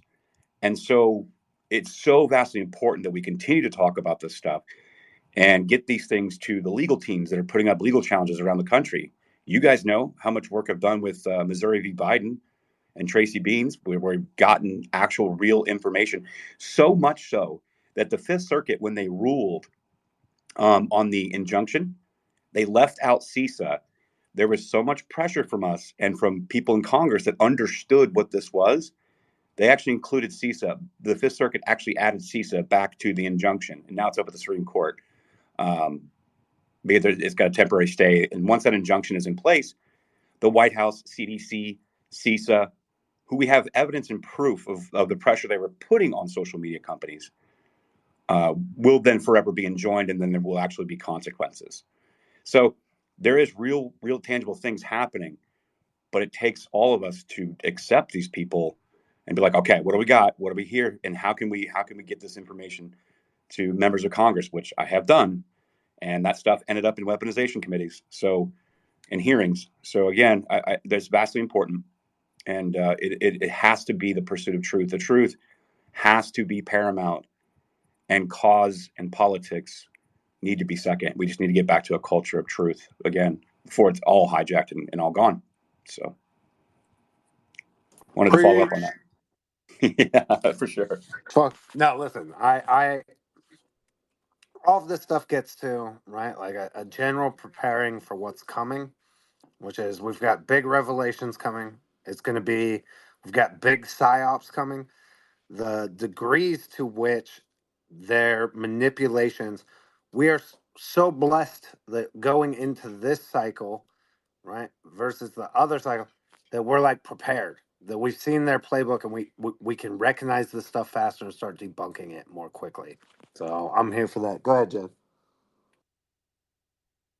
She just bounced. She probably had a call or something. Oh, okay. Anyway, really enjoyed this space trash. I don't know if you want to keep it going or we want to shift topics. Like, what do you want to do? I mean, we can. There's got to be stuff that we've got to go over again. We could probably shift topics. I've got another 2.5 hours before I leave the office, where I'll be on the road going back home.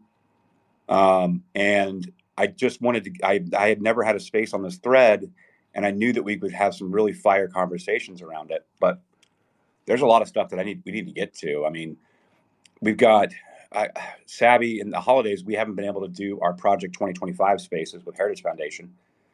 That's really important. That's going to help dismantle a lot of this as well. So we'll get back to that probably next week. And as I'm going through my highlights, there's so much in here, man. I really wish more people understood the count of this document. It shows a lot of the stuff that we're talking about. And then, of course, the Transition Integrity Project, which I'm glad to see people are talking about again. So that's good. We have, there's more. So I was talking to some of the folks at Heritage. There is more FOIA dumps coming. So Mike Howell and team over there, they're doing a lot of work on that. And so we should see some more. If you guys go to my highlights tab, I had Mike Howell and other people from the Oversight Project at Heritage in there going over in detail basically all their FOIAs and all the cases that they've got going right now. And it's the Hunter Biden document dump. So it's the entire email for David Weiss, and how you can just see how these layers of bureaucracy were actually shaping the narrative, what David Weiss could see and could not see. And they were basically gatekeeping the information to kind of keep it all suppressed under Hunter Biden. So a lot of explosive stuff coming up on that. But I mean, do you have something in mind? Because I mean, I can go back through a lot of our content, but did you want to shift, or I don't know what your schedule looks like? Yeah, well, I mean, listen, to be honest, I'm kind of in the mood to do like a plot space, right? Like, I've been doing a lot of reflecting and thinking about and planning, right, with all of our different teams about what comes forward. And I think it'd be fun for us to have a broader discussion about like what we can do in the coming year in order to impact the direction of everything we've talked about, everything we see coming. I kind of like those discussions, but I'm open to whatever. If you want to go through some other information, I felt like I was hammering the same points over and over and over again when it came to like telling the truth and being a truth warrior. 100%. I agree. Yeah, a bit. And so, yeah, I look forward to that as well. Hey, Sav. Hey y'all! It is a rainy, cold day here the day after Christmas in the South. I'm so sorry I've missed so much. It was bananas today. So it looks like you're having a great space, guys. Yep. We were going over my Tucker thread that I did back in April. I've never really talked about it. And I figured moving into 2024 and truth and exposure and revelations are going to be abound in 2024. I figured this might be a good time to review that thread, just kind of get our minds back into this after the holidays. And I was talking about our Project 2025 spaces. We got to get kicking back up.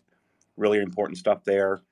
So, kind of. I know you were busy with the family, so I didn't really get to talk to you much, and then we didn't have any spaces really together, which was odd. And but we had a space the other day with Dustin's talking about kind of like a 2023 in review, and then looking forward ahead at 2024, what that's going to look like, and what's on the table, like what's going on. Obviously, as you guys know, many of us on this panel are very well networked and integrated in a lot of things that are going to be happening in 2024. So we've got a lot to look forward to, and a lot of disclosure is going to happen, and a lot more to come. And it's going to be bumpy. It's probably we're going to think 2020 was bad. 2024 is about to get real spicy. So not looking forward to that, but understanding the landscape moving forward, I think we have a much better grasp of it. And now we've had a look at exactly how they've been pulling it off. And I'll just tell you guys this, like the CTI League, the Disarm Framework, the Count, that document, Transition Integrity Project, you can't just redo that overnight. Like this is a big problem that we've gotten this stuff out for them. We're talking about billions and billions and billions of dollars and years in the making. It is all being dismantled and exposed over the last year. That's what we've been doing. Now Congress has got a hold of it. Many attorneys general around the country have a hold of this information. We've seen the lawsuits from Elon Musk and Media Matters and take down Norm Eisen and David Brock. Take them all down. We exposed that Michael Teeter is actually Ray Epps' attorney in the lawsuit against Fox News. They got so panicked, matter of fact, that not only did my account get completely slashed the next day, I also got doxxed at my work, and they scrubbed Michael Teeter from the website. That obviously was a serious problem for them. That was back in July. And so, Chris Pavlovsky going after Nandoodles, Nandini Jammy with Rumble. We're seeing the attorneys general, Ken Paxton and Andrew Bailey, opening up criminal investigations against people like Media Matters, Nandini Jammy, David Brock, Norm Eisen. We're seeing other cases starting to pop up. We know the work that Jeff Landry's been doing down in Louisiana. The Fifth Circuit is going to be very, very busy this year, you guys, very busy. And we found a patriotic judge in Terry Doty that is not only handling the Missouri v. Biden case out of the Fifth Circuit, but he's also handling Hines v. Stamos. Now, why is that important? Well, it's a good question, Dustin. I'm glad you asked. The reason why it's important is Hines v. Stamos is what did not get included on the Missouri v. Biden case. So this is the NGOs and the CIA carve-outs. So we're talking Stanford Internet Observatory, Alex Stamos, CIA Renee DiResta. This is the National Democratic Institute. This is all of the different NGOs, the Global Engagement Center, that is basically the hub for the 9 governmental agencies that were centering on an industrial scale. So all these groups are going to be wrapped up in this Hines v. Stamos, whatever was kicked out of Missouri v. Biden. So the disclosure that's going to come from those cases, guys, you can go look at the Missouri v. Biden case yourself. I've done many spaces on it. Tracy does a lot of work. Tracy Beans does a lot of work on it. We work together on a lot of it. And that stuff's in my highlights tab. You can go take a look. I mean, we have emails. We have direct communications from the White House, from CDC, Surgeon General Office.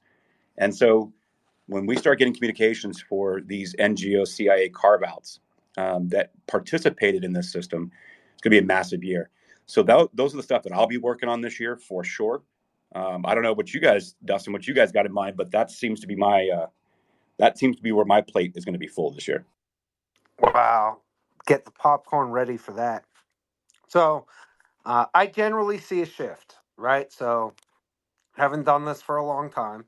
We're moving from a non-election year to an election year, which I don't think impacts any of the more legal avenues that you've been talking about there, Trash, but I do think we'll see a shift around like half of the activism we do.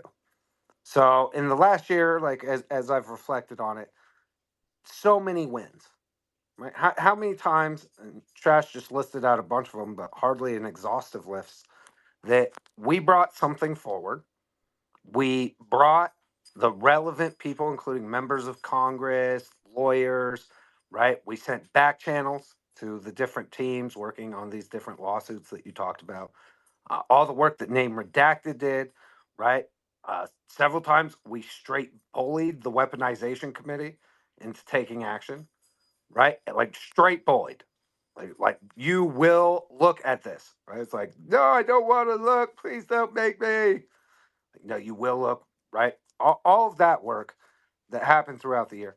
And what's really important about it is, for me, the reason I feel so much more confident in the run up to 2024, like our shift to the more election focused than I did in 2020, is what Trash just talked about. So the left has made, and if you haven't heard our space on the 2017 David Brock memo, I I probably reference that nearly as often as I reference the Molly Ball Time magazine article that essentially is bragging about like the execution of the 2017 David Brock memo. Right? So we have the 2017 David Brock memo, Media Matters, Lawfare, Project 65, the whole thing, right? We have them, like him laying out what he wants to create. And then 2020, there's a Time magazine article, The Shadow Campaign to Save the Election, where they openly brag that they brought together corporate, government, tech interest in order to quote unquote fortify the election against President Trump. And right, the creation of all this psychotic machinery was really probably in my opinion, the deciding factor. Definitely in their opinion, it's the deciding factor of how they were able to manipulate the election results in 2020 so that they could install the senile idiot that has wrecked our country over the course of the last 3 years. The difference this time between last time, right? So, like, give a little white pill and a little optimism, is that this time we have started to dissect and dismantle that machinery piece by piece, right? And it started, and right throughout, how many times this year, Trash, that we heard people say, well, I mean, I'm glad you guys are doing this. I really appreciate all the work you did, but nothing's going to happen. Nothing ever happens. And it's just going to continue. Well, this time it didn't work out that way, right? Like, and it's hard because, right, no one has a perfect crystal ball. So that's a tough criticism for us to like deal with in real time. But now we have a record of work that we can point to on this, which is uh, the Missouri v. Biden case, right? Specifically with CISA, right, being re-added. That's a direct result of the work of Trash and Tracy Beans and so many other truth tellers, right, who continue to put pressure on and provide the information for all of you to then go contact your members of Congress, right, and apply the kind of pressure necessary. Some of the other information that we've brought forward that has turned out to be critical, right? The weaponization committee, the tax and lines that they took with Matt Taibbi and Mike Schellenberger. And that's a result of a lot of the collective research done, and not just by us, right? I could shout out for a week all the people who added and contributed in some way that was significant to that. And we have the honor and the privilege to be like the ones who often get to break this stuff down. But like Bad Kitty for Congress, Pepe's grandma, like she's been laying researching wood on the deep state. I mean, for years. For years she's been putting out just incredible deep dives on this stuff. Millie Weaver, who I think we're all extremely fond of on this panel, right? The work that Millie Weaver has been putting in for since I've known her 5, 6, 7 years now. I can't even remember, right? But she is just constantly adding little pieces to the puzzle, and it has turned into legal action, right? So the Elon lawsuit against Media Matters, right? And Media Matters is right at the center of this whole like evil machine they've created. The Chris Pavlovsky Rumble lawsuit, the True Social lawsuit, and then the criminal investigations by Ken Paxton, who the Bush dynasty fucked up. You don't come for the king and miss. Oh, and they wanted to install George P. Bush, and they missed. And now he kind of like Tucker. He's just kind of he's off the chain. He can say whatever the f he wants. He can do whatever he wants. He no longer has to wait. He took their best shot, and he survived. So he's just gonna keep grinding forward, right? Andrew Bailey, his criminal investigation into all this stuff, and so what the result of that though is that all of this machinery to censor us, to silence us, has been disrupted, which is they're the ones this cycle, right? The same way that me and Jen were dealing with subpoenas, that Bannon was, that the NRA was, that every person Trump's ever been associated was just dealing with all of these different grand jury subpoenas and summons and bullshit and raids. This time the foot is right, the shoe is on the other foot.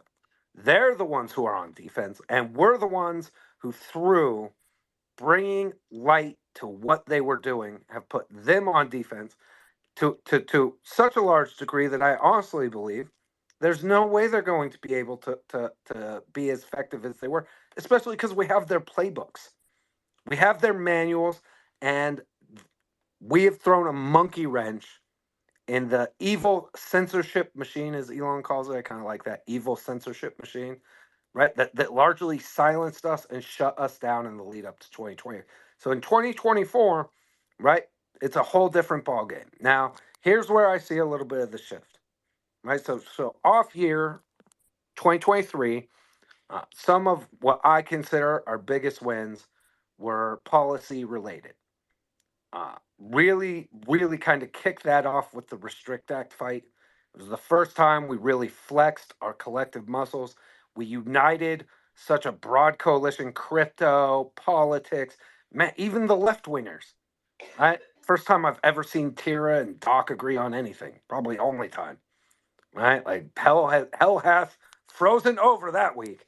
Right? When everybody literally, when we finally got them to take a look what that was. Digital Platform Commission Act, the construction of like our different AIs that we've been working on in order to evaluate legislation as it's proposed, and putting together like the policy analyst team so that our team could just constantly be right out in front of that we could get in these legislative bills. Our energy has to shift in 24 because it's an election year. And if Joe Biden or whoever ends up being the Democrat on the general election wins, I don't see how freedom survives the attack that's coming as far as the shift to a new currency system, the central bank digital currencies, the social credit scores, the digital IDs. And so we've got to like beef up our election capacity, but not just at the top level. Right? So it's not just making sure that we get President Trump back in there. It's also making sure that we have an impact in primary races, right, all over the place. And we've seen a lot of success there too. Like our fight around deposing Kevin McCarthy, right? When we teamed up with Matt Gaetz, who I think 8 times joined us in spaces over like a 3-week period, to be like, okay, here's the game plan, right? Literally using us and our grassroots muscle in order to help him pull off something that's never been done before, posing through a motion to vacate a sitting Speaker of the House. So, right, we're going to shift. There's going to be a big shift. There'll be a little bit policy stuff early in the year, right? But then it's all hands on decks election time. And so for us, and one of the things that like the American Mission team has been discussing, and right, we've been laying the groundwork for this all year too, which is go get involved as a precinct committeeman, right? Like go get to know the candidates. But I think you'll see a shift, right, from us where we're going to start bringing forward more candidates that we ask everybody to rally behind, that we interview, that we vet, and frankly, that we educate on a whole host of issues, right? Which is I want I want to make sure that we have the kind of accessibility with candidates that we can educate them about all of the stuff that we've brought forward with the CTI League files, right? The revolving door between the intelligence community and big tech, right? Obviously, around central bank digital currencies and social credit scores. All of the work we've done to understand these issues. Now, the next year, what's different is we're not in implementation phase. It's this is where we will get the kind of heroes or villains that will ultimately end up making the decisions the next time we switch back into a policy mode. And so, right, I've been thinking just a lot about how do we get people to become more valuable to those candidates locally, right? Which is training people up to become better phone bankers, right? Scott Pressler has this app, the Early Vote app, and we partnered with him on a little bit in a couple of the off-year races that I was really excited about. From the comfort of your home, you can start making phone calls, right? It's real simple script. Just call it like boop, boop, boop, right? Super easy, clean, right? But improving those kind of skills. Door knocking is by far, like it's not even close. There was this study that was done. It was in Rick Perry's third run for Texas governor, right? Where he was such a shoe-in to win that he allowed academic researchers from Yale to randomize the way that he spent his campaign money. It's called Rick Perry and His Eggheads. It's kind of a funny title of like the study was, and then the book that resulted. I really encourage people to read it because what it did is it randomized all of the different ways the campaigns spend money in order to get a grasp at how effective different actions were. And right, a basic breakdown of it goes this: most of the money that was spent had no impact or even a negative impact. So right, robocalls, like if a campaign hires a robot to make calls, even endorsement robocalls, that's a negative impact. People are like, why the hell did some random robot just call me? Right? They're less likely to vote for you as a result of that. Uh, te- Television, radio ads, slight positive impact, but very much like not heavy positive impact, just a slight positive impact. Phone calls, phone banking, solid positive impact. Door knocking, like 40 times higher than anything else you can do politically in order to support a campaign. Face to face communication. And so I think for us, like figuring out and right doing the vetting of candidates in real time, getting people to go volunteer for campaigns, and then creating open accessibility. So one of the questions I've been asking of all the candidates we've been doing that with this already is, will you commit? It doesn't have to be our spaces, but will you commit to bypassing the legacy media and the gatekeeper media and talk directly to your constituents and the American people by either hosting or joining a space once a quarter?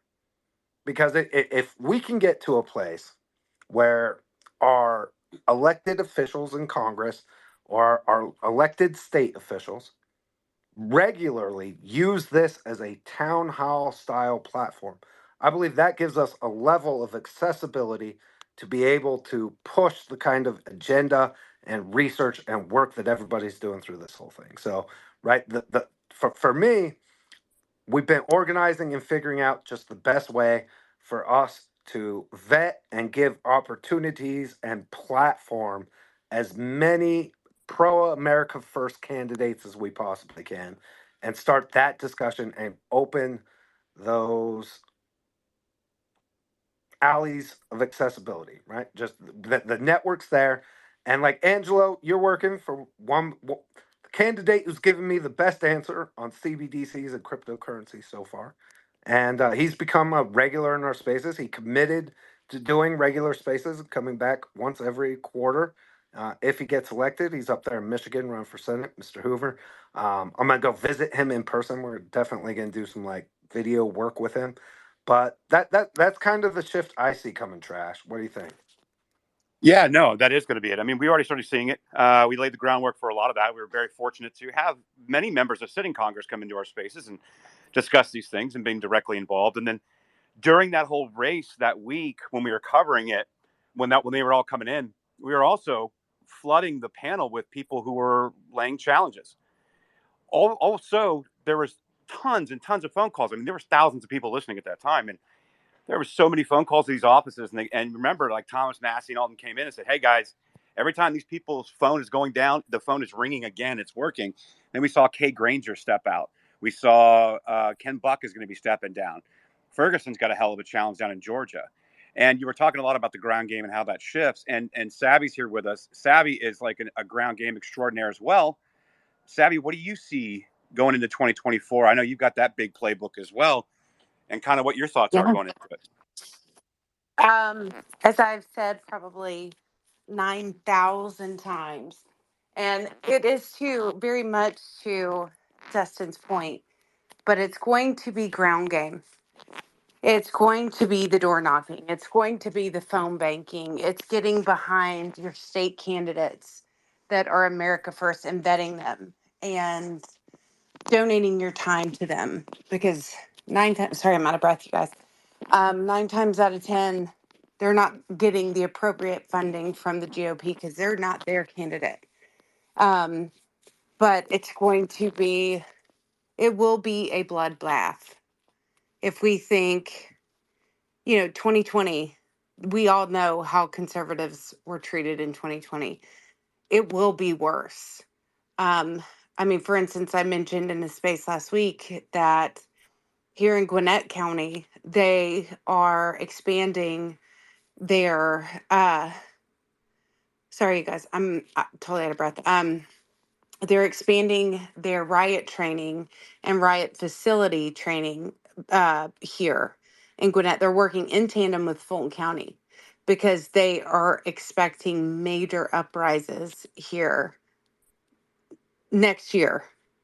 And a lot of people are like, oh my gosh, why? And I'm sitting here going, you're joking, right? You're absolutely joking. It's an election year. So we're used to this as conservatives seeing it, right? But it's just brushed off by everyone else. But everyone just you keep your head on the swivel and it's gonna get hard. You gotta lace up those combat boots, get ready to sweat blood, tears, mud slinging, but you have to stay focused on that on the end game, which is well, in my case, getting President Trump and behind the resolute desk and these state races that are so important coming up. But it's also making sure that we are preparing America First candidates after 2024, because I will guarantee you the Rhino GOP, they already have their lineup set of who they want to bring to the table, but it's up to us getting involved on a state level within your GOP, becoming a delegate or a precinct committeeman, going to these meetings, bringing people with you, taking people to the polls on election day, November 5th, 2024, educating voters, going out, being okay with being uncomfortable, and going out into communities for you are not a part of, but researching those communities, the people that live in those communities and call those community homes, and look at what is most important to them. Learn the conservative platform, the America First policies, what President Trump did in his past administration, and what the promises are on Agenda 47 moving forward. Have those at the ready. Know them. You can go to my timeline. I have Agenda 47 videos out the wazoo. You can go to Steven Savage has them. But more importantly, go to donaldjtrump.com/agenda 47, and they're all there in video form, and they're also transcribed below. But get do something. If you don't want to volunteer on a local level, but you want to volunteer for President Trump, just go to the volunteer tab there, because then it will ask you, hey, what are your strengths? What do you like to do? And then they will try to put you in a place where you are comfortable and where your talents can be magnified and where you can really make a difference within the campaign. But grassroots are going to save this next election. And I said this in a space last night.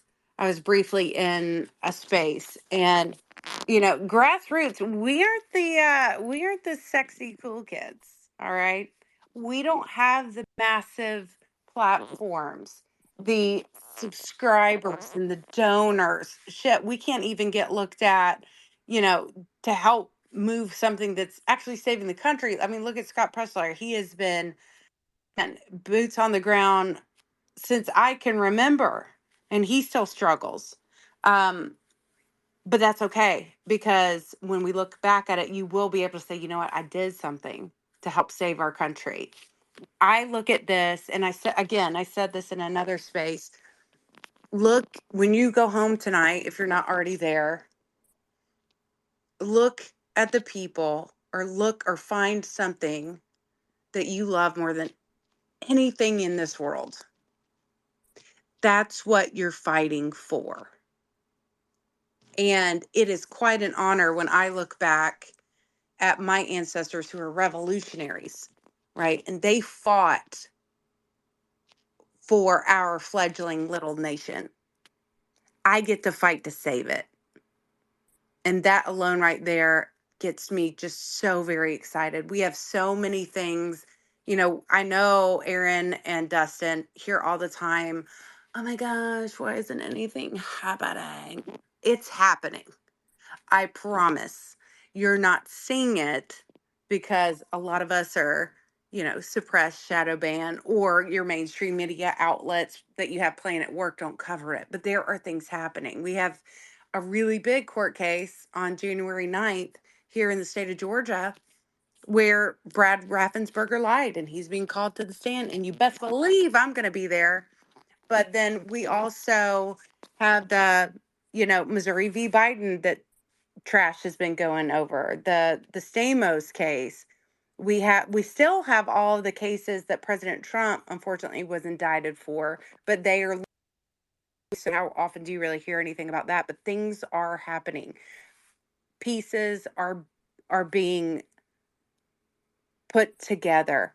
And then with everything that Trash and Millie and Jen have uncovered, with the Sunrise Zoom calls and everything, like, we are getting those to the right people. And we do this without a dime. We have 9 to 5 jobs, and we do this also. So you just got to know that you have to find it within yourself that, all right, how many days do we have before November 5th? All right, you can sleep after November 5th, because until then, it is full throttle. Drop all the passion you have within your soul and keep asking, where can I get involved? What do you need me to do? What can I help with? I constantly do that. And I have about 87 irons in the fire now. And I still want to do more because I know I can help. And it's, you have to want it. You have to want to save our country, and you have to feel the importance of saving our country, because Dustin is right. If we do not save this country, and President Trump cannot do it by himself, freedom is gone. We will lose our First Amendments, our Second Amendments. And no one keeps calling me Aaron. That is just my Instacart order. Thanks. Anyway, you derail me. But you have to find it within yourself to keep going, to keep pushing, and to know what you're fighting for. Because if you're looking at your kids, you're not just fighting for them. You're looking at the kids that they're going to have. And to say, if you want to learn more, go to Project 2025 with the Heritage Foundation. Go to America First Policy Institute. look at the achievements that President Trump had while in office, and then also check out Agenda 47. But also, your state races are so important because that trickles upward. And saving your state or safeguarding your state's constitution is as important as the United States Constitution. So that's what I see, Aaron. Excellent. And obviously, you're doing a lot for Team Trump in Georgia.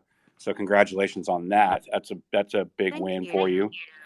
And if you Yeah. guys want to know more about Project 2025, go to my pinned tweet. There's a thread there. James Bacon was on Timcast. Savvy and I had the Project 2025 document early in the year, and I was going over it. It's about 970 pages, and there is a lot of roles that are going to need to be filled in the next incoming administration. And it's a very well detailed, thought out plan. Savvy and I had 2 spaces on it. We're going to have more moving forward, but there's a lot of people we know, like whistleblowers and such, that actually are going to try to go work with Project 2025 and fill these roles in government again the right way under the right administration. So, really important to note: the America First Policy Institute works on the policy side of it, and then obviously Project 2025 is the administration side. And you can get involved with those. You can get involved in Agenda 47. You can get involved locally, getting involved somehow. And so we're just going to overwhelm the system. And something you brought up, Savvy, that I think you kind of glazed over. You were talking about specifically how they've expanded not only the training, but how they've expanded the fire and police departments and what they're doing there to get prepared for riots. And I'll point you down to the document that Millie brought out back in 2020, but we revisited it just recently. And it's called The Count. It's about 40 pages, and it goes in detail of how they intended to cause, and through these sunrise Zoom calls, how they intended to cause riots and disruptions. And the count, as you look at it and you read it and you think of it in context of January 6th, it's going to start making a lot of sense. And that document came out October 14th of 2020. Millie had a hold of it October 20th of 2020 when she infiltrated the sunrise Zoom meetings. And that document was born out of those meetings and also out of the Transition Integrity Project that I have on my timeline and Millie has on hers as well. And we had a space about it. Go to my highlights if you'd like to take a listen to see what that is. But that essentially was a think tank called the Greg Ewan Institute in LA, and Rosa Brooks. Rosa Brooks, if you guys don't know who she is, I would remember that name and go take a look at who Rosa Brooks is. But they devised this document called the Transition Integrity Project, thus then creating the Sunrise Zoom calls and the count. That document's below. And as you read that, you're really going to understand what happened post 2017 with all the censorship, Media Matters, Crew, 65 Project, Michael Teeter, David Brock, Norm Eisen. And Norm Eisen had a part in the Transition Integrity Project as well. So you can kind of see this entire apparatus that was built that's still being used to this day. And so if you guys want to get involved, we told you how to get involved. Obviously, American Mission as well. That's linked up in the top. And so, yeah, I appreciate that, Savvy. And we're going to be busting our ass this year.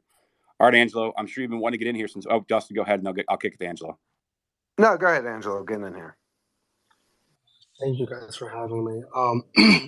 For one, I did work at Heritage, actually, and they're a great organization. They push a lot of great policies, and they give the actual handbook to staff the next administration, especially for Trump and for the next conservative presidency. I'm actually on the Project 2025 training, and I'm in it. And my goal actually is to work in the Department of Ed. I do, because I'm fighting for my little sister.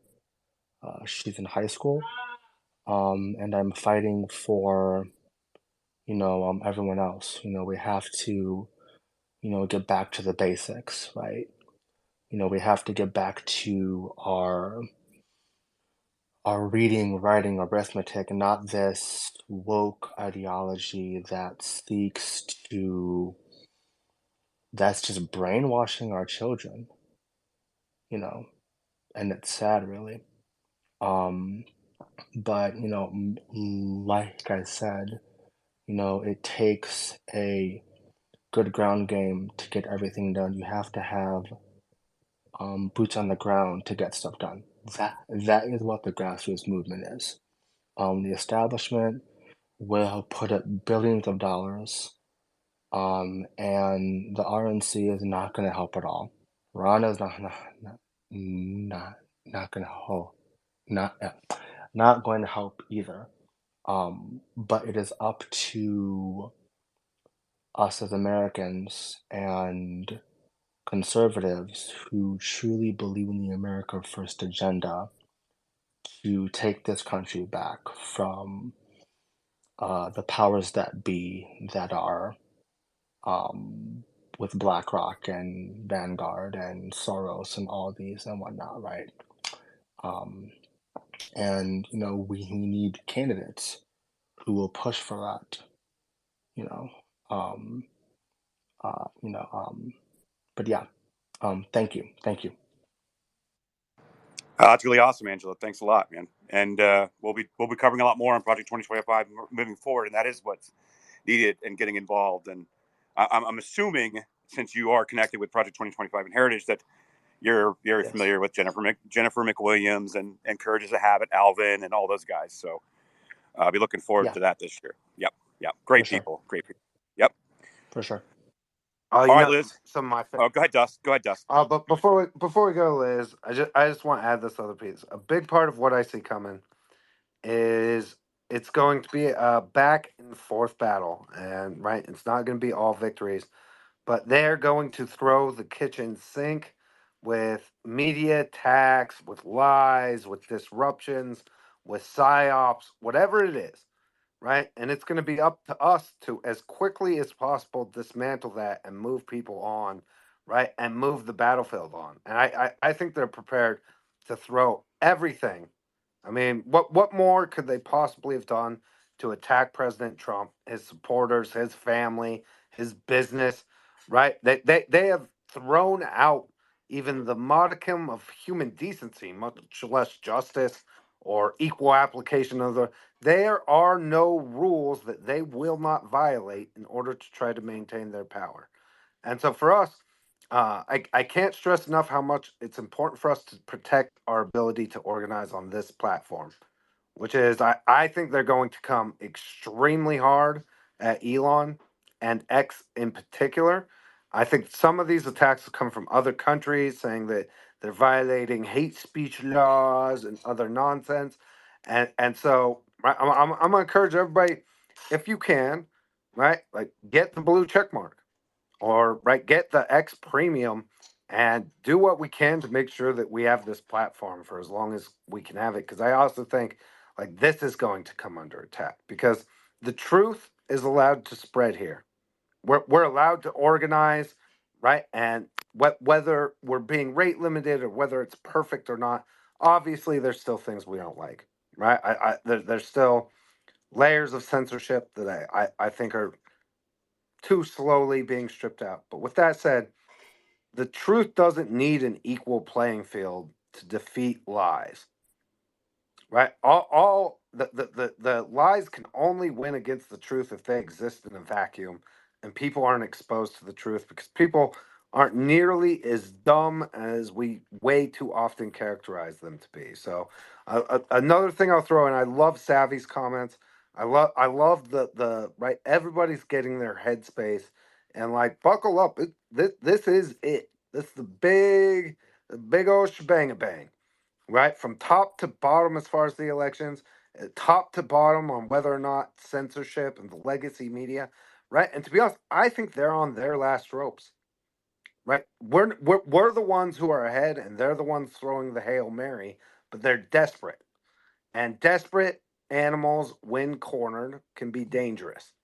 And so, right, I want to let people know, right, as the reason we talk about all this stuff and the way we do, the reason it might come across the start isn't because we think the bad guys win in the end, but it's because we want everybody to be in the right headspace to be prepared for the battle that's coming. And I don't know, without the last year and all of the incredible connections and networks we've been able to build with all of you, there's no way I would feel as bullish on the coming year as I do without having this. So let's also make sure at the same time we're protecting our ability to keep the lines of communication open on this platform and with redundant lines of communication. So I will steer you guys up top. Jen threw it up. For now, just go follow the America Mission account here on X. But we have a lot of extra stuff that the team's been working on 3 4 months in order to just help supercharge our ability to do that kind of organizing in elections everywhere. I could not be more excited and honored to be working with the team in American Mission. Whether it's our tech team with Magna working on the like AI to evaluate legislation, or right our grassroots team, our election teams, our local meetups, right? We've got very ambitious and bold plans, and I know we can pull it off if you guys will join us and provide feedback. Right. The other big part of this is we are better off when everybody provides whatever their unique talents and abilities, and we will do our best to make sure that it can fit in whatever time you have to give. So please help us. We're going to be doing a big relaunch right at the beginning of the year where we roll out, and you guys will get an inside look at we've got a team of almost 50 people.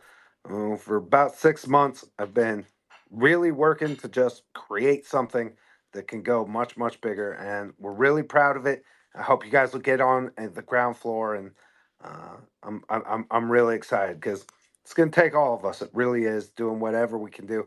I always say there's no magic bullet. There's no secret combination of words we're going to say in front of the right audience or judge or panel that's going to fix all of the problems that we face, all of the crazy evil that we're fighting. There's no magic bullet. It's going to take a million gestures, a million acts of defiance. It's going to take a million little sacrifices. And all of that cumulatively is the only way that we're going to win. But I believe in all of you guys. I know you guys are going to get it done. I know I'm going to be part of it, and I'm honored to be here with all of you. Trash, what year we're going to have ahead. Savvy, so proud of you working with the campaign. I glad to see. Like, all right, I just love to see the development of everybody. I can't imagine what Wild Ride 2024 is going to be. So I'll leave my rant there. Kick it over to Liz. Thanks for being patient, Liz. Thanks for even letting me talk. I'm very honored. I just wanted to say, like, you know, it's really easy to say, like, divide and conquer and not really think about what it is. But it's like, you know, it, okay, forget about that. Let's start here. They have a system that is inorganic, right? It's like controlling, right? So a system of control is we're going to put this in that basket, this in that basket, this in that basket. The system that's going, the only system that can defeat that is an organic system, right? That's why freedom of speech, platforms like spaces where people can have conversations with each other, where they are human again and can speak and have open dialogue and discourse that isn't censored, that isn't like, oh, you said this word, oh my god, it's violent, you know, we're gonna like turn that around on you and use it against you and like play it like over and over and over and over and over again until it becomes like a win for us. The organic system, right? Like it's about becoming human again, right? Like that's what team humanity is, right? Like let's be organic. Let's not be this compartmentalized like system. It's like the glass menagerie, right? Like it's gonna crumble. Like it's like this like, you know, it's like Jenga. right? And you can see it, like, even if you don't look at it, like, even if you don't conceptualize it, like, in the grand scheme of like everything, even if you just look at like the academic institutions, right? It's like, why isn't someone resigning because they plagiarized? It's because, uh, like their articles were peer reviewed, right? By a bunch of other plagiarists, right? That are purporting that, their research methods are like, infallible, yet at the same time saying, a, a research design isn't falsifiable if it's infallible. It's garbage, right? And it's like, but that's what they're doing, right? Like, it's like, it's this contrived system, and that's why word of mouth works, right? Because it's humans talking to humans. We're social beings. That is what life is about.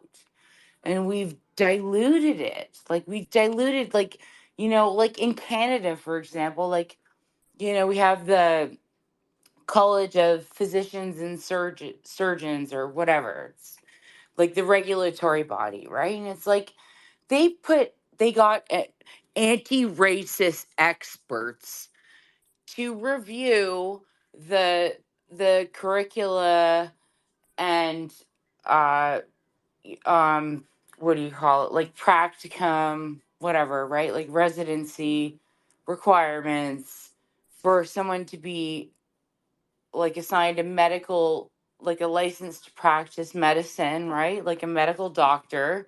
And they want to take the medicine out of it, right? Like that was their proposal. Like, no shit, right? I look at things and I'm like, is this like a satire or is it real? That's how bad it is, right? I can't tell if someone's making a joke or if this is the crap that people are actually trying to pass off as real, and as humans talking to each other, and like, just, it's like, hey, yeah, me too, right? Like, yeah, I'm white and whatever, like, whatever, and my parents were like middle class, and you're like this and that, it's connecting on that level, and things happening organically. Like, it doesn't matter, you can have all the money in the world that you want, but but life, the basic like elements of life are going to be what can defeat this, right? Like, I don't want to say creation because that's like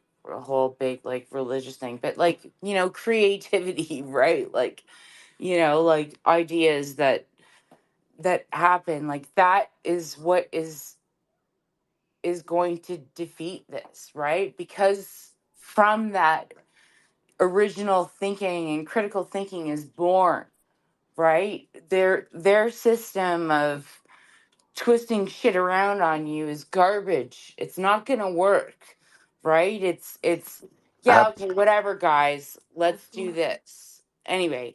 That's what I think is the bringing organic humanity back in into things is going to make the difference. Absolutely. Thank you, Liz. Lori, go ahead.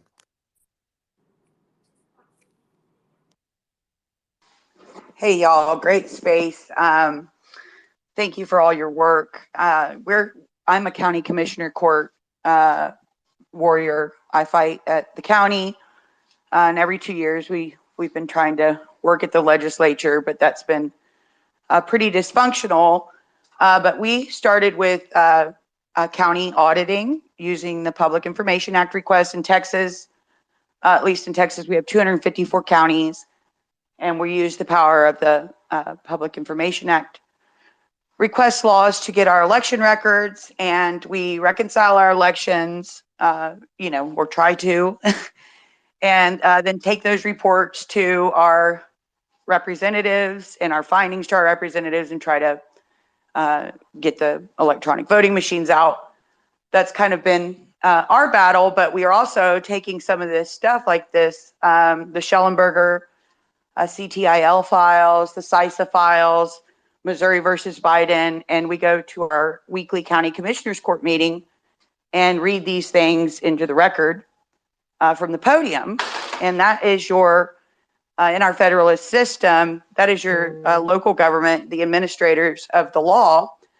And so, of course, there's national, state, and county levels of representation. And so we've been fighting at the county commissioners court, which is like a 5-member, typically across the nation in all 3,100 plus counties, you have a 5-member board, a sheriff's department, and district attorney. And this county commissioners court controls the budget. They control everything in our life. And I have 4 children, and none of them are learning about the county commissioners court. They've not talked about it. And they go to a very good school, but this is something that we're undereducated on. And in times of disaster in our system, the power transfers to that county commissioners court, just like we saw with the lockdowns, all that kind of fun stuff. The judge, the county judge, who's not a judicial judge, he's like an administrator. He signed an executive order to shut all the churches down. He was the one that got on the phone with all the pastors and religious leaders and said, hey, I got to keep you safe, right? So it was all happening there, but there were out of 700 citizens in our county, there were like 5 people there. Everybody was looking at the news feed at the national level, right? And focused on that, of course, very important national race, but neglecting what's happening here in our own counties.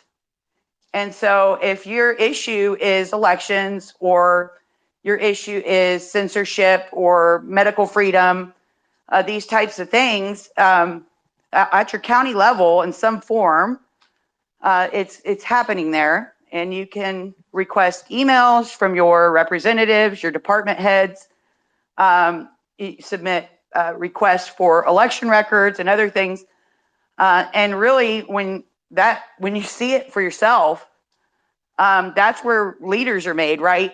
They get injured, they read this stuff for themselves, they see it for themselves, and you get an injury, and then people trying to remedy that injury. And so we've been fighting at the county commissioners court level, and if we can get our voting system secure, we can elect 3. That's all we need is 3 votes on that county commissioners court, and that will protect us. It can protect us from an unconstitutional state and federal government with the power of the sheriff to back it up. They control the sheriff's budget. They control the district attorney's budget. And so if you've got 3 constitutional representatives in your county that understand the threats that we face right now, you can secure yourself, and we can have constitutional sanctuaries across our nation. But it's an education.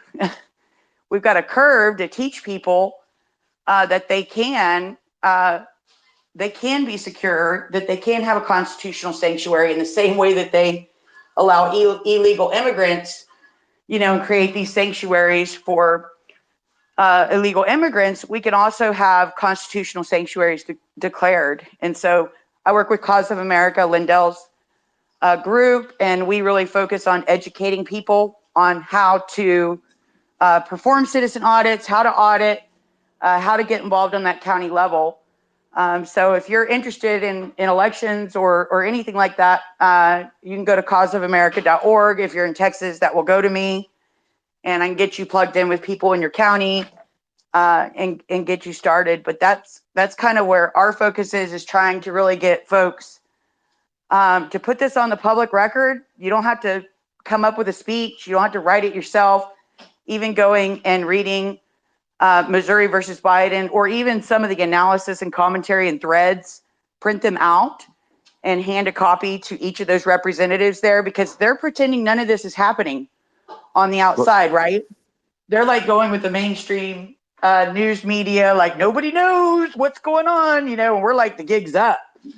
Well, And so yeah, Lori, I want to build on that a little bit, and okay. thank you for all the work that you're doing. But because it touches on something. Game, I see you. I know you're on your computer, so I know your hands up. It's registered. Um, right. So, we draw a big part of our. So much of this is an information war, and kind of the way we visualize and have conceptualized like what we are working on, what we're building is that there is a central hub where we distribute information, where we bring the findings of all these incredible researchers, right? I love that you brought up Tyabe and Schellenberger and that you guys are actually printing out and sharing that information, right? The work cannot be done. The battle will not be won on on spaces or on social media by itself, right? Now, I'm not saying that's not to discount the role that our ability to distribute to like the information is, but I conceptualize it like a node network, right? So we have the central hub where trash delivers us all of this incredible information, right? And puts all of these threads together that break it down, or name, or savvy, or Jen, or Millie, or whatever that information is, right? That's what our focus, like we did with the Restrict Act, right? We got everybody talking about the Restrict Act at the same time, right? By coordinating amongst us, but then sending everybody out to basically turn into a microphone, right? Which is the network has to function, right? That reaches past what we can reach on this platform alone. So what Lori's talking about there, I can't stress enough how much that's going to be a part of the game plan in 2024, which is right.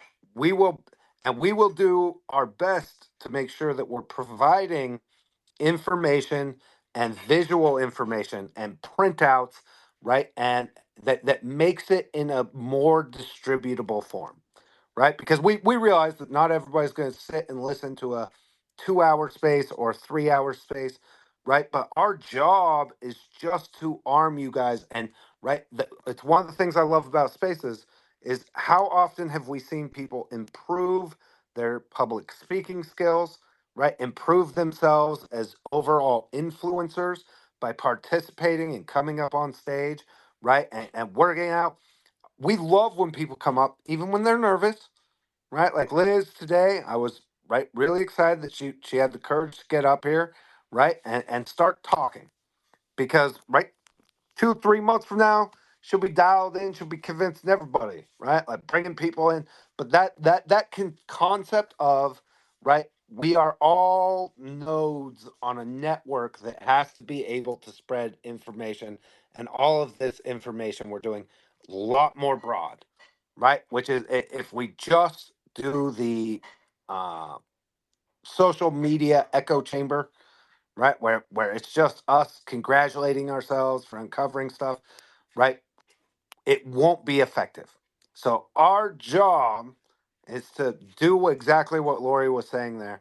And we've put together a really comprehensive package so that whether that's something with President Trump and he needs to get the word out about some nonsense lies that are being spread through all these newspapers all over the country, that we have the network everywhere that allows us to distribute and communicate that bypasses any legacy media and any big tech. Because at this point, I don't trust anything from being shut down or for them trying to stop us from being able to communicate outside of us having our completely own network that we control all the aspects and pieces of. But I really love sharing the idea that like what we're doing. Right. Look at this as like there's information, we're trying to get it out, but doing exactly what Lori just laid out there. Take that information and get it into the hands of your local officials, get it into the hands of your local legislators, right? Especially when it comes to election interference or machines, right? Or changes in laws that are being proposed.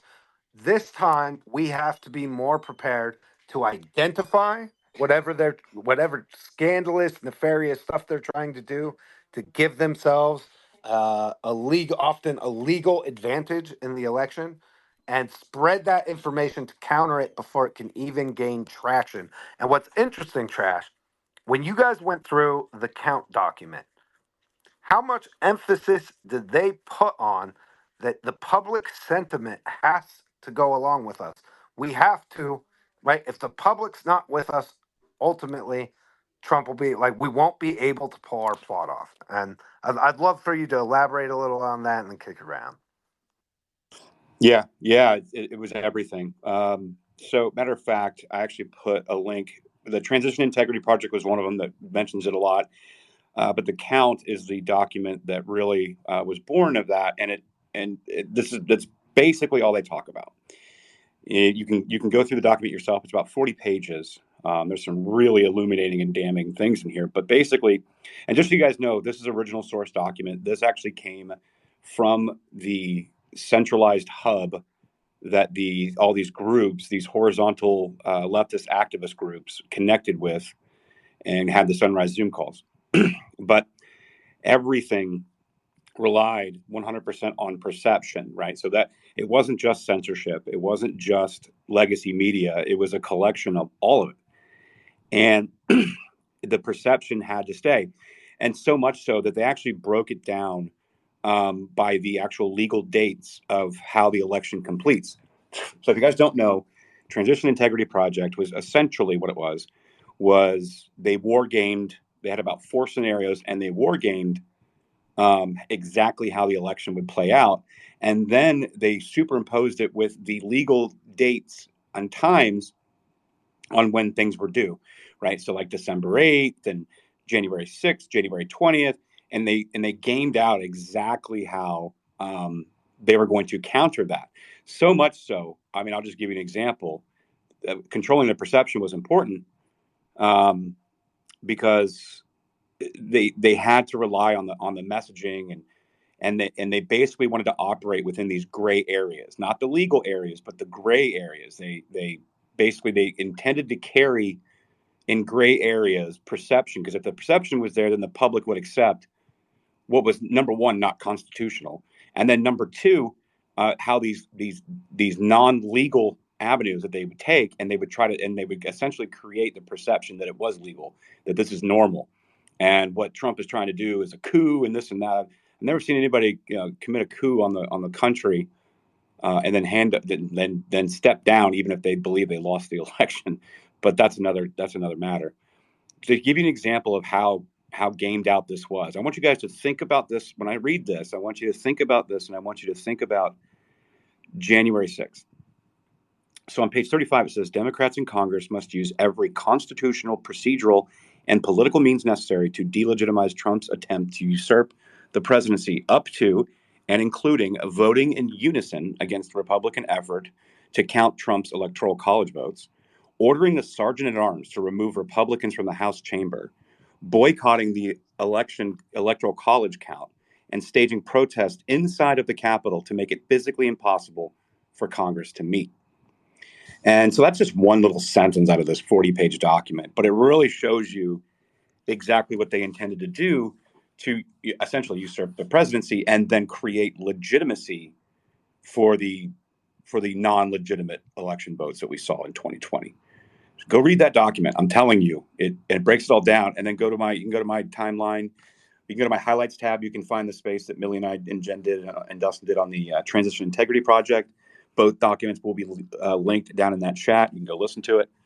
But that us finding this document on top of everything else that's been exposed, everything has been whistleblown. They're taking damage left and right, and it's not slowing down. So let me get to some of these hands, and I'm back, Jack, and I'll get to you, Mike, and then Lucas and Blue. Oh, Game. Yeah, I got a Jack, and then Game, and then Mike. What's up, guys? What's up, Trash? You guys do incredible work. I want to start by saying thank you for all the work you guys have done. It's really unbelievable to see the amount of information you guys come across. It blows my mind. The only thing I have nothing to add except for she was talking about organic, right? Organic networking and humanizing. I would say the people on this, anyone listening in this space should, if you're a Twitter head and you're on here all the time, like a lot of us are, you got to pick out 5 to 7 people that you truly trust, the people that you really do trust, and you got to exchange phone numbers, right? Because it's not beyond them to shut this platform down all over again. And then we're going to end up from ground zero trying to redevelop a network, right? I've had 2,000 followers, not a lot, but for me it was a lot. 2,000, 4,000, 1,800. And then I just wake up the next morning and the account's banned and it's wiped away, all because I said something they didn't like, right? So all those people that and you just can't remember a network of, let's say, 50 people that you consistently interact with. It's hard to remember those people, right? Some of them you're going to remember, maybe a half a dozen, 2 dozen, who knows? But I would say pick out half a dozen people that you truly trust, exchange phone numbers with them, have them do the same thing, right? You can build a spider web network that they're not going to be able to fuck with, right? Because if for some reason they do shut more of these social networks down that we use, what they can't shut down is the phones, right? So if you have to get involved, it might get to the point where we have to get involved with group texts and then get involved with Zoom to try and reorganize, I guess is the word. So keep that in mind, right? Instead of these little things where we're all looking at each other's we're looking at each other's whatever they're called, avatars, right? I got this stupid bird head up there with, no one knows who I am, right? A lot of us want to stay anonymous. Pick out a handful of people that you truly do trust on here. You've been friends with for a year, maybe a year and a half, 2 years, whatever. Exchange phone numbers. That way we can redevelop a network if things ever get bad. Thanks, guys, for the mic. Appreciate it. So it's a great answer, and the redundant lines of communication and creating a local group, right? So even more, one of the things that we're going to really strongly emphasize, and me and Jen, still our goal, I don't know, it's ambitious, but our goal is to hit all 50 states and do the live meetups that we've already done in close to 20, right? Where we've brought people from spaces together. Sometimes in small groups, it's 10, right? But we'll bring 10 people together and just ask them to continue to meet even when we're not there, right? Because when you connect like with somebody you're close to geographically, there's all kinds of extra advantages. You have the same statewide races, you have the right often the same county races, right? The same party structure stuff that you can start taking over. And right, it's up to us to create uh the redundant lines of comms between these individual groups. But those are all great recommendations, and right, cannot emphasize enough that we can't do it all here. In fact, we can't even bring you all of the strategy and plans here because we know we're being constantly monitored, right? And so there's stuff that is shared in those live meetings, right? And on the other platforms and other ways in which we have set up and we are building these different communication lines that we don't share in here because we don't want to tip off like what our plans are and what our strategies are so that they can be more disruptive of that. So great recommendations and something we're definitely working heavy on going forward. But again, look at it like every piece of information we're bringing here, right? If you bring it to 2 or 3 or 5 other people, right? What our impact is going to be, right? When we really need it, it'll be there. But you have to build your local personal network first, right? If you want a step that you can take that's actually tangible, right? Go to church, go to the church and like have a network of people that you meet with every Sunday, right? That you're friendly with and that you have some camaraderie with, some community with. If you just start at that level, right? It's going to help you regardless if it right of what the battle is, right? Just knowing people in your community, you're not going to regret doing that anyway. So, right, we can't do it all here. We have to do that branch out. I loved your comments there, Jack. Thank you. All right, Game, go ahead, get in there. All right, buddy. Thank you. Happy day after Christmas to all you guys. Dustin, Jennifer, Trash. One day you'll follow me back, I hope. Anyway, I really want to congratulate the whole group, Millie too, everybody involved in this mission, because it is a mission. It it's do or die as far as this country's concerned. I'm 68 years old, guys, and I can remember my parents talking to me about, and they were old when they had my brother and I, okay? So they were born like in 1912, 1914. And I remember my mom and dad both telling us about Rockefeller and how he came in and he instituted the American Medical Association, then the FDA, and then books were being thrown out that had to do with natural healing. I don't mean snake oil, but I'm saying this all analogous to what's gone on. The rot of the American system has been systemic by the cabal, okay, by both sides of the aisle. It's been going on since what, 1780s, when we basically handed it over the keys of the republic to a central banking system. Guys, understand something. You're fighting a behemoth, a monster. But the only way you win in a war is walking one step at a time and doing it as Dustin, as Trash, Lori stated it so well. Find people you trust at the community level, people who are your neighbors, people you associate with here who you know you have pull with, that you can communicate with. God forbid, like was just said, they can shut this damn thing down tomorrow and we're all screwed. Then what do we do? Boom, followers gone. All the momentum that's been gained would be gone. We don't need that. We need to move forward. We see the disgusting tone of how we're being ignored by basically the judicial system, by Washington, D.C. at all. It's a horse pit. We need to clean it out and we need to start digging relentlessly. I don't care at what level, but do it. Thank you all for letting me share. Appreciate you, game, Mike, Mac. Right. And what was it? Listen, Mike's one of these also, right? When we talk about notes, doesn't even have to be in person. Like if you've got a podcast, right? If you've got and you're building your own platform somewhere, our goal is to support and promote you and help build you up too. Right. And that's the other thing. It's not a zero sum game. So many of the people who do this, right? They're petty. They try to like tear other people down because they feel like, oh my god, that could be right. That's not how this thing works, by the way, right? And so, right, it's up to us to make sure we lift up like our other content creators and encourage them to take the information and spread it wherever, right? And Trash, both Trash and I are veterans of the great 2016 meme war, right, where we took funny pictures and little tidbits of infographics, right, and memes, and we literally memed the greatest internet troll of all time into the White House. And right, that spread of information absolutely critical. Mike, love you, man. Great to see you. Go ahead, get in there. Hey, Dustin, man, this is a trifecta. You've got the three of you guys. You got Trash, who could research air and wind up with receipts. You got Savvy, who's got freaking tentacles in the ground. Like, just pick a place. I mean, and I use tentacles on purpose with Savvy. Just she might still be a psyop. I'm not sure about her. I'm playing Savvy. I love you. And Dustin, and you've been in the campaign. I mean, think about it. If you were going to have three elements that you wanted to cover, you want the research, you want the ground game, and then you want the inner workings of a campaign. And literally, you're looking at that in the hosts of this space. So I think hopefully, I don't like anybody to say, guys, we need to do this, but I think if we're going to take advice, this is a pretty damn good group of hosts right here to take advice from. So I wanted to ask you guys this because y'all are the experts in this.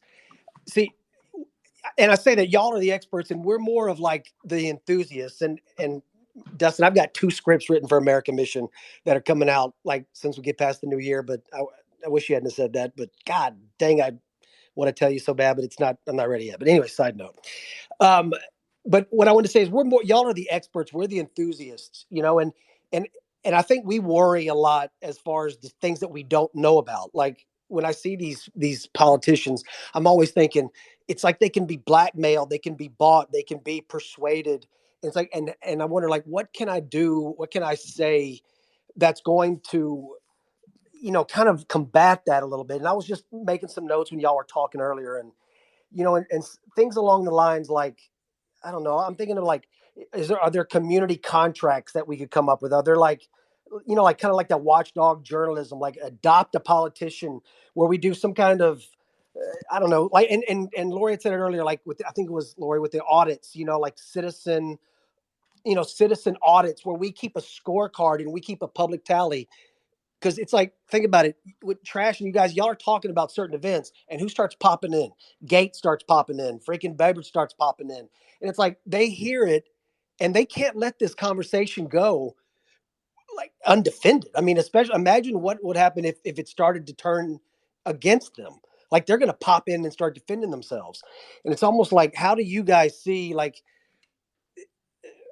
see, sometimes I don't even think I know the right question to ask. It's like, how do you combat that behind the scenes rot, that blackmail? You know what I'm saying? Other than holding people accountable on specific details, like what ideas? I'm not even saying the question right. No, listen, I got it, Mike, and it's a great question actually. And so, I have two parts answers. One, I think what Lori just shared is a big part of it, which is right. The way you combat it is by being present, which is when I talk about improving your value to a candidate, right, by becoming a better phone banker or by being a door knocker. Right. Really, what you're doing is you are becoming our eyes and ears in those back rooms, right? Like you will work your way up so that you have direct access. And right, that also will lead to like, right, and maybe we kick you over to O'Keefe, like OMG and O'Keefe, right? If you need to blow the whistle, if you see some shady shit going down, right? And we can't be present everywhere.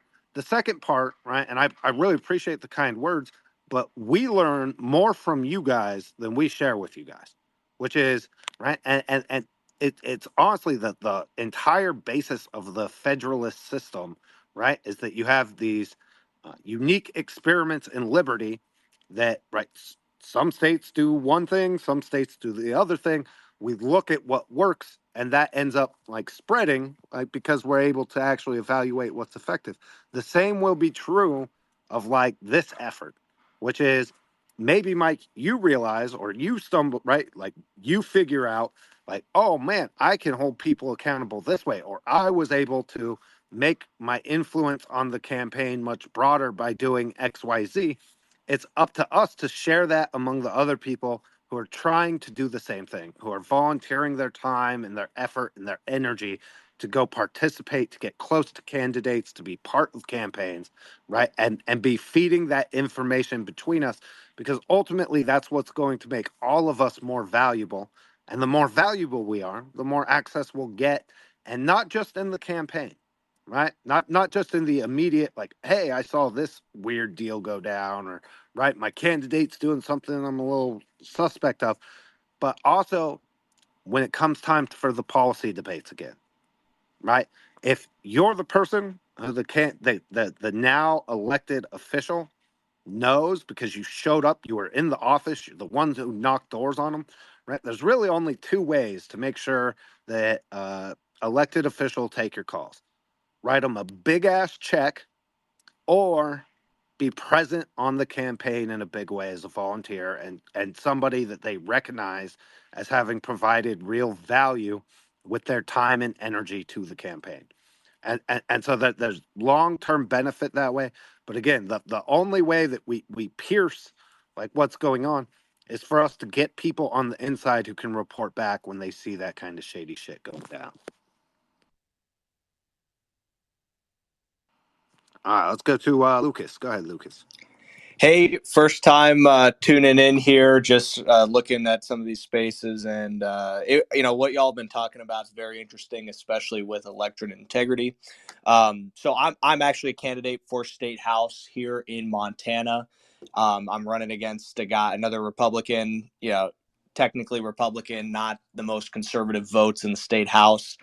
And just sort of based off of what y'all are saying, I mean, with election integrity and just other things, what do y'all think is going to be one of the most important things that we can get done at a statewide level?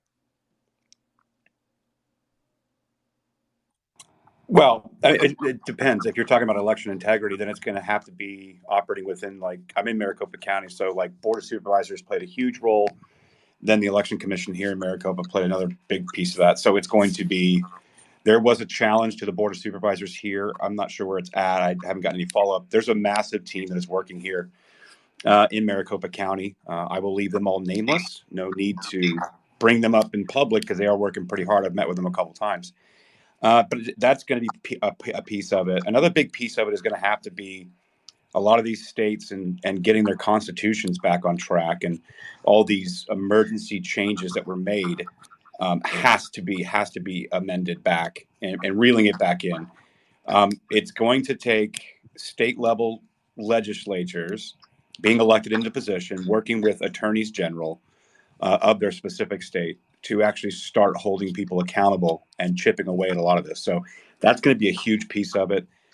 Centralizing more authority back into the states individually. And so that way we can start looking at things like the 17th Amendment and things like that on a national level. But that's going to be a big piece of it. And it's going to have to be figuring out a way to actually fortify the elections process in given states. Um, I don't know how much we're going to be able to do from now until 2024, but a lot of the stuff that we were talking about here and exposing about how they were able to pull this off in 2020 is making sure that the public is not allowed to adopt a false perception that everything is on the up and up and fair, because it's the only way this worked. A lot of these documents show that was one of their main focuses. That's why Dustin have you rehash it a couple times, because that was the main piece of this. It was narrative control and perception. I don't. It's going to take a mammoth effort if they think they're going to try to pull off what they did in 2020 again. But we just have to keep talking about it. So when you're campaigning, bringing a lot of this information to people that may not have known about it, but when you're at these meetings and campaigns, is bringing this info to the group and the local GOP and trying to make sure that you have America first, not squishes in those positions, and that'll make a huge difference. Yes. And I think Savvy can also expand on this.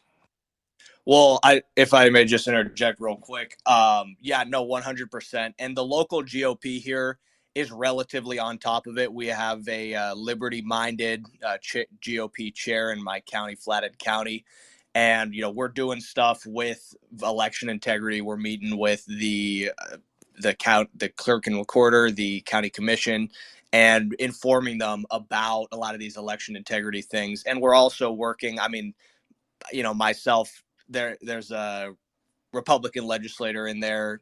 I'm running against him. He's not the most conservative, not the biggest fighter, in my opinion. And a lot of stuff is going on here. So hopefully we can continue that. There's a lot of work to be done across the nation with getting all that stuff back on track. Unfortunately, here in Montana, we have very, very liberal courts, so that's a real pain to deal with. But what was Savvy gonna say? Yes, that's right. Nice to meet you, Lucas. Um, be vocal about where you need help and where you need, whether it's, for your campaign, like where you need the most support. Um, a lot of candidates don't do that, and people are just sitting back waiting to be told what to do. So if you take to your social media or even your commercials that you're putting out and you're saying, look, I need XYZ. Please contact me. Get involved. This is where you can reach me. Another good, if you're not doing it already, my dog's going crazy. Um, give out, if you don't have a separate line, get a separate line and give your cell phone to your constituents, because that will show a level of transparency that a lot of people running for office don't have. Um, but really just being vocal and meeting you on a state level, meeting with religious leaders, and not just doing FaceTime, actually scheduling long periods of time with your religious leaders, in all different communities, and being able to have a town hall and you stay there until there are no more questions asked, because that is what's going to get you further in your campaign. And then to, your local GOP, you said they had a really good read on what's happening, but a lot of those people have been in the GOP for a long time and that could sit down and say, all right, this is this person, this is this person. You need to work with this person's on his way out. You need this, that, and the other thing. But that is one thing that has taken, we have spaces you know, with United States congressmen and women for this very, very reason, because they are able to talk to and listen to their constituents, and we give them that access, because that normally, and meet and greets are cute and all, but you're not really getting down to the heart of the matter and then addressing issues within certain communities that are being ignored, but not being loud and boisterous about it, if that makes sense. These are all just little things that I promise, if you will put into use within your campaign, you will go much further, and you'll have a shot. Okay. Yeah, I mean, some of the stuff I've already kind of been doing a little. I have a phone number associated with the campaign. I'm meeting with business leaders in the community currently, going knocking on their business, asking them any issues you're dealing with, because like you said, I mean, it is important that we as public servants go out and talk to our constituents and say what's wrong, what needs to be addressed, because half of it is political issues, and the other half of what legislation needs to be there, and what gets proposed is on a lot of these technical issues, with licensing and all that. So I completely agree with you there, that it is crucial to go and talk with constituents. I'm doing them, and what you said about the campaign talk, reaching out to people and basically telling them specifically what you need to be, what you would need to get done. It's also crucial, because last year I was volunteering just generally for the GOP, and yeah, you really got to keep a lot of these volunteers. They're willing to do the work, but you got to keep them engaged, give them reasons to keep coming back, doing more door knocking, more phones. And yeah, so for me, though, the campaign's mostly going to kick off next year, because it's a pretty small race. It's only 10,000 people per district. So mostly going to be doing that next year. But yeah, I'm going to need a lot of support, and that's the plan. I'm going to be reaching out to people in the community about that. Absolutely. So good luck to you, Lucas, and I hope to see you around. And you're always welcome on stage. And anything you want to update about Montana politics and what's going on, you're more than welcome to. So we'll keep that going. We have a lot of candidates right now that are running. And Luke, if you need any of us to come up and visit Montana, you just let us know, because I hear Montana is beautiful and I've never been there. So just putting that out there, Luke. All right, yeah, I'll let you know. And if you all want to come up here, I'm sure there's interest. We had some of these like groups talking about just issues and being genuine conservatism, but they kind of fell apart a little bit. So if y'all want to come up here, be my guest. Go ahead, Blue. Oh no, I didn't want to overstep. We have a great space. We're talking about 2024, and we're talking about, local action. This is a huge thing. A lot of us anons, we've also talked about this before. A lot of us anons has been in this for like a super long time. And Dusty, I'm super sorry to spam the nest. I was short on time. A lot of us anons that has been in this for a super long time has a lot of information, but a lot of less time. And we're trying to help everybody out and whatnot. And the thing of it is that when we saw the plan earlier, we knew that it was local action. And so we try to sit there and help out. I mean, since I didn't have much time the other day and I was busy, we were in a blizzard. Um, with the Kevin Spacey coming out, I looked at the House of Cards, Trump card, 2024 being the last battle. Trump card 2024. This is how anons and whatnot work, and we know that a lot of people is going through a lot of things and whatnot, and people are like, how do we take back our country, and how do we do this and that? Well, local action. And it's very grateful that people come into these awesome spaces when anons are digging and everything else, because the thing of it is that we're not talking about stripper at a strip pole. We're talking about poll workers. A lot of people, we can, 2024 is going to bring out a lot of good people. A lot of people that has never ran before. A lot of people that's never been on the digital battlefield before, and that is putting it out. We got one guy that on the digital battlefield. His name is Damon, and he does like a little deal with other news and whatnot. In 2024, we're gonna see a lot of shit. Am I wrong about the Trump card being in 2024? My question is that when I was, I'm like I said, Dusty, I'm very sorry. I didn't mean to spam the nest. I only had a certain amount of time, but and I just put in what the other diggers, other anons put in, and it just comes down to yes, okay. So what's going to happen next year? Yes, I thought about the Supreme Court and everything else taking place, but um, Tucker Carlson and Kevin Spacey, they could have taken that road a different way. Why did they have to turn around and make that interview about House of Cards? Is the House of Cards falling next year? Are we having a Trump card? So there's a lot of things at play, and the thing of it is that we have a lot of local action, and I'm very sorry, Trash. I'm very sorry, Dusty. Well, We have a lot of anons. I mean, no, there's no, a lot no. of stuff coming out next year. Yeah, And it's yeah, going no, to be a big deal. listen, Blue.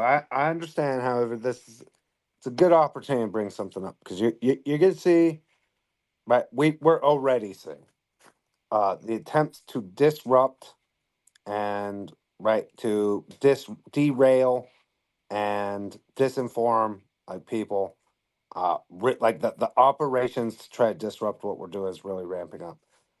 Part of that is going to be we're going to clamp down pretty hard around the etiquette around spaces, which is right at one of the and in some ways it's unfortunate, but right, like people who come up and they speak out of turn or are jumping in and taking us to different topics or spamming the nest or whatever it is, like we're going to have a lot less tolerance than we had in the last year, only because we have to run a tighter ship as a defense against them sending people in here to just freaking derail the conversations, get people all worked up, or even just cause annoyances amongst like the hosts. And like, right, whatever we're putting up on the Jumbotron, right, we have very specific calls to action. We work hard to make sure that whatever we're asking you guys to do is laid out in a way that makes it as easy as possible, that makes your, like, we value your time. And so we don't want you have to dig through extra stuff. And sometimes, right, a lot of people will just come in and want to promote their own crap or talk about their own issues or whatever. And this isn't directed entirely at you, Blue, right? But like the answer is gonna be, and we just need you guys to not take if you violate the etiquette and we boot you down, right? And unless one of us blocks you, it's no harm, no foul, right? Just learn the lesson from it, which is we're going to have to run a much tighter ship going forward because two things, not just the disruption, because right, we're able to project out. The spaces are going to get a lot bigger. We're going to continue on this growth pattern. And as more people are part of the broader infrastructure, the more races that we're doing, the more local action that we're coordinating, like you said, Blue, like we're going to have to make sure that we're more efficient. That's going to mean less time. There's going to be people who get frustrated, think we're ignoring them, because we're going to be bringing less people up. You're going to have to vet first. Right, we're going to be doing internal vetting on stuff. Look at how that turned out for Mario with the BZ stuff. I probably shouldn't have even brought that up because that's a whole can of worms, right? But with that, with all of that said, right, just know that we are going to clamp down on enforcing like basic space etiquette so that everybody's time spent here is productive as absolutely possible because we all need to be running at maximum efficiency. So no harm, no foul, brother. Really appreciate you. Thanks for coming up. Kevin, get in here. Good to see you, brother. Merry Christmas, everybody. We went like 36 hours without each other. Yeah, I miss everybody, so I wanted to say Merry Christmas, and Cap, I missed you so I missed much. you too, Saf. It was a rough day and a half without everybody. No, I want to get everyone's take on what's coming out either this week or next week. 170 names. Who do we think is on it? Who do we think isn't on it? Because and first off, I think that is just fun to talk about. But I think everyone is going to be severely let down by the list, and I'm curious what everyone else thinks of it. I think it's going to be like gardeners and nannies and pilots and stewardesses and people you never heard of before. And some people think it's going to be every A-lister in Hollywood and music and all that. And I'm curious what other people think. Do you think we will be let down, or is this 170 names of your favorite actors and actresses? I think it's gonna be more of the same. The usual suspects. No pun intended, no Kevin Spacey. No, I mean it's going to Um, be obviously but Prince Andrew, Clinton. I think there's gonna be a lot of government officials on there too. Um, that's just my I don't know. take. It I think seems there's going to it seems too good to be I true. I think there's going to be a lot of support staff, and it's going to be kind of a letdown. I think you're going to get a few names. I also know that there's kind of like a back door that the judge set up, where people can appeal to the court of whether or not their name should be included or not. So, it waits to be seen. What I I think want to that see, I think that back door what is I want to for see. victims. Well, yes, but I mean that's what they say. But um, I also say that what's going to be most important about that list is not so much that the list is released; it's what is Congress going to do, and the people like Tim Burchett and Blackman out down in Tennessee, what Tim Burchett's been talking about openly about the blackmail and corruption within our own government and how a lot of these Congress people are completely corrupted. George Santos seems to be going on one. So it's going to be, yes, the list, but in conjunction with, okay, what are we doing in Congress with this? And are we really going to start naming names in Congress about who else was compromised by similar groups or even the same group? I think that's going to be the big piece that I want to see. But yeah, more of the same. I think not all hope is lost, Kevin. But I'd like to see some additional Oh yeah, action. And Marsha 100%. Blackburn, yeah, I was gonna say, yeah, I think that a lot of people are hyping this up, and I don't know. It just seems to me that we're all like, oh yeah, it's gonna be every creeper we've ever heard of, and I'm like, I don't, guys, I hate to break this to you, but I don't. Like I said, that seems too good to be true. That there's been a piece of paper out there with 170 names on it that suddenly is just nobody has like taken a picture of and put on the internet yet. I don't know. So I think it's gonna be a lot of gardeners, a lot of pool boys, like the boat staff, and maybe like out of the 170, I'm gonna go 15 people that you've heard of. But I'm also like really negative about most things, so hopefully I'm wrong. me too. Yeah, all right, Grizzly, go ahead. Good evening, all. How y'all today? I just hope we get some honesty. I mean, it doesn't matter. We've been shit on for too many years about everything. Can y'all hear me? Okay. Anyways, it's just we need honesty all the time. We've been sold down the river with everything from the top down. We seen the list when it came out in 2016. We know who's going to be on it. Is there going to be fuddled? Probably. Is there? I mean, why did Kevin Spacey out in the front? I think differently. I think that's why Kevin Spacey came out. They did say they tried to kill him. Whether he did or not, I don't know. That remains to be seen. We've been lied to about everything. Unity. We have to have unity. We've sold. We can't stick together over anything. We get butthurt about everything. And a lot of it doesn't amount to a hill of beans. Santos, man, that dude got freaking railroaded, and he's got a lot of info too. Hopefully that we can get some info from him about some of the shady dealings up there. About all the people taking our money and using it for their sexual deviant cover-ups up there in Congress. Our taxpayer money covered up their freaking BS. We got to have unity from the top down. We got to just stick together. Agenda 47. Everything. We have to carry the message for our president, because next month's going to be. I think next month's going to be on fire. I think next month is also going to be a chance for the other side to just like raise holy hell, because I just have a feeling that, and it's not selling in my gut very good. There's going to be some bad stuff happen. I hate to say it, but we're in, it is a war, psychological, and probably before too long it's going to be a physical war, just because there are going to be some people in the streets raising them up, tearing stuff up, and that's what they want us to do. They want us to be out there like we were doing in the Summer of Love. That's what they want us out in the streets doing. They want us up there tearing stuff up, and that way they can say, look what these guys are doing. Look what the MAGA people are doing. That's what they're shooting for. They want us to tear stuff up. They want us to be. They don't want us to be our God-centered like we trying to be. Trying to do God's will and spread love and spread some hope. We've seen a lot of hope and change happen when POS Obama came in 2008. There wasn't much hope, and there damn sure wasn't no change. There was a lot of change. Let's just say it changed, and it changed for the worse. So let's just stick together, quit freaking fighting over everything.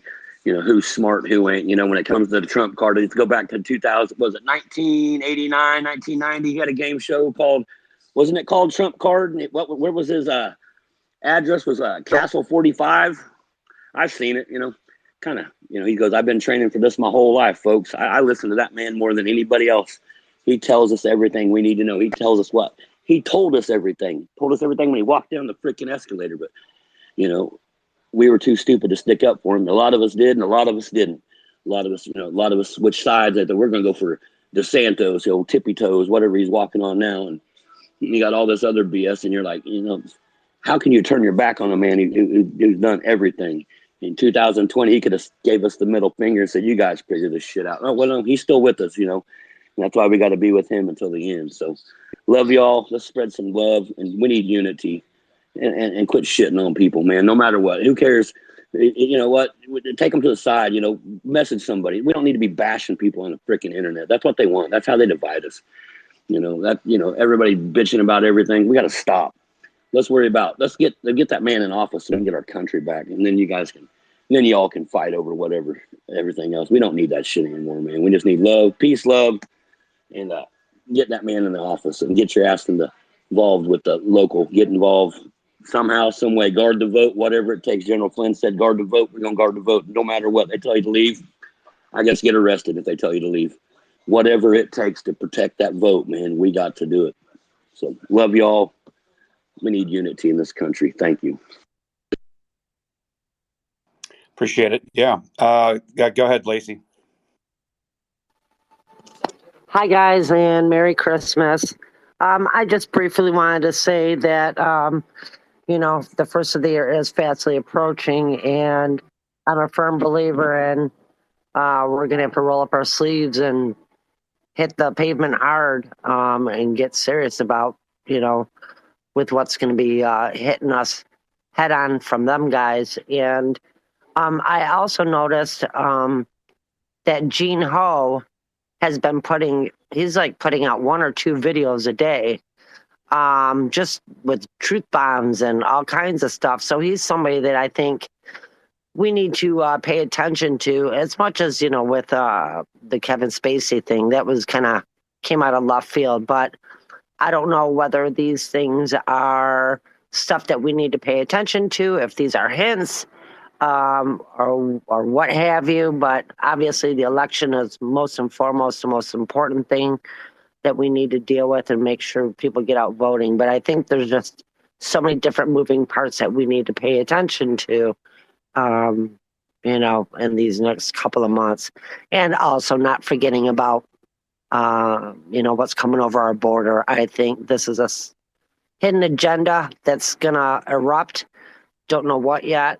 I think we have a notion of what it may be. So, again, I think it's just time to get serious and no more joking around after the first of the year. And that's all I had to say. Thanks.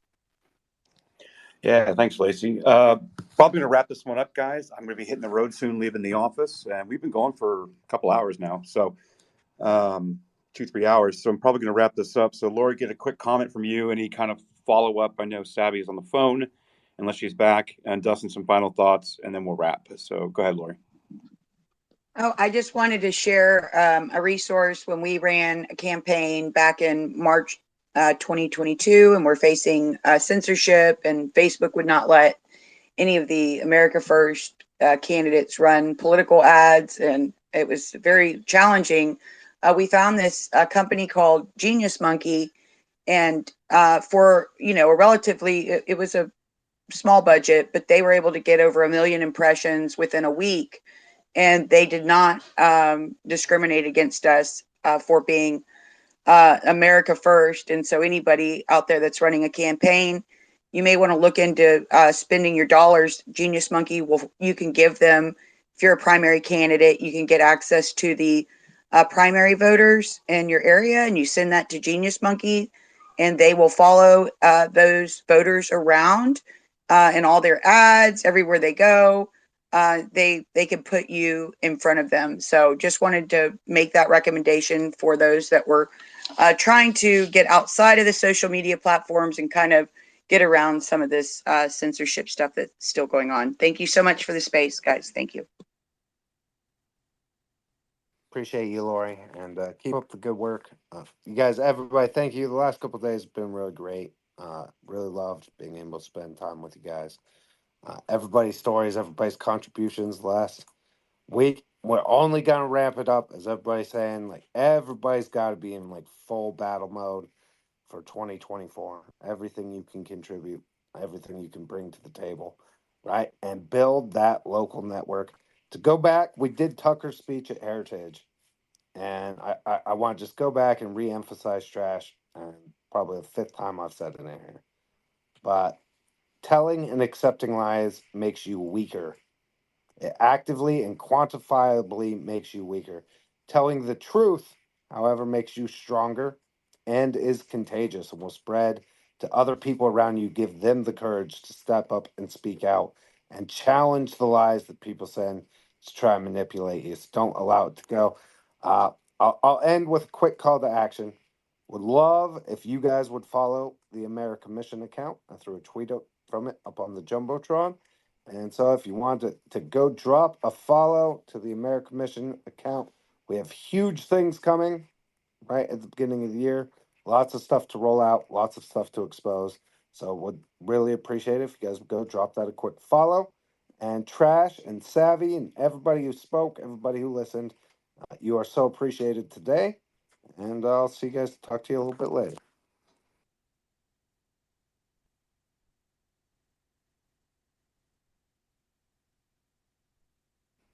All right. Trash, you want to take us home? Or just rug this mofo? Yeah, sorry. I was trying to I'm trying to put a tweet down below because there's a lot of comments and people don't really understand how these psychological operations operate, influence operations operate on social media.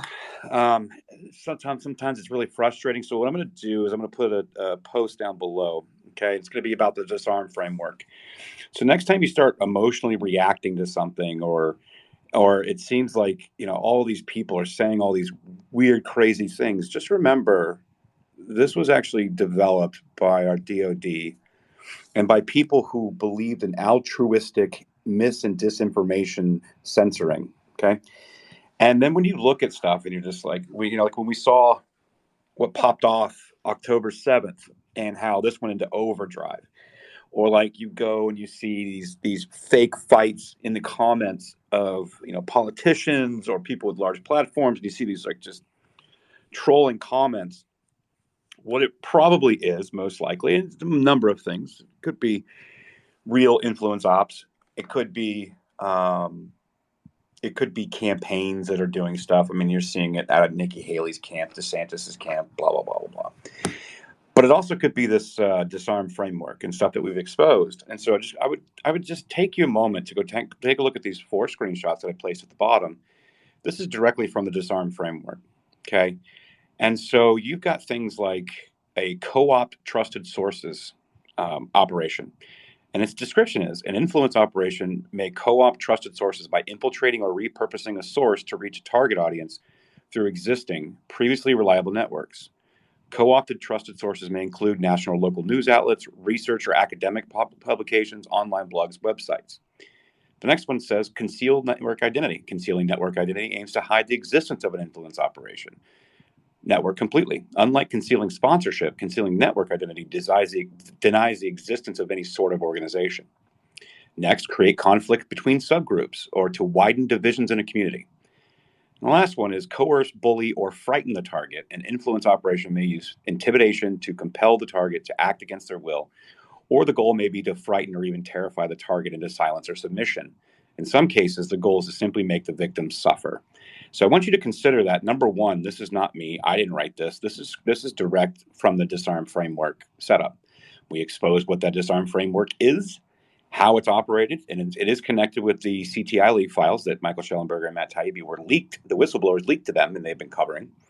And so I just want to remind you guys of that. And this could be for spaces. This is for comments. This is for tweets.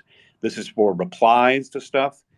I need you guys to remember those things. And so, yes, I am typically hyper aware of these things. It's why I block off and I block quickly.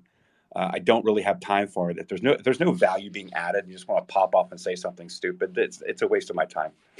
And just remember this stuff when you're angry replying on Facebook or Instagram or X. Just consider what I just brought up. But I appreciate you guys for being here. And take a look out there. Be safe. Head on the swivel. Savvy, did you want to add anything before we're done here? She might still be on the phone, but all right, very good. Well, I appreciate you guys. And if you guys want to know what the heck I'm talking about, you can go to my highlights tab on my profile. I have most of the recorded spaces as of like June, July in there. So you'll be able to go see exactly what's in that tab. I have all the recordings. All the receipts are connected to those spaces. You can go look at the CTI leak files itself. Matt Taibbi actually showed up in that space and told us a little bit more about what's going on there. All the receipts are in there for the CTI leak file. Media Matters, David Brock, Open.Inc., Missouri v. Biden. It's all in there. So if you guys need some receipts, happy hunting. See you guys next time.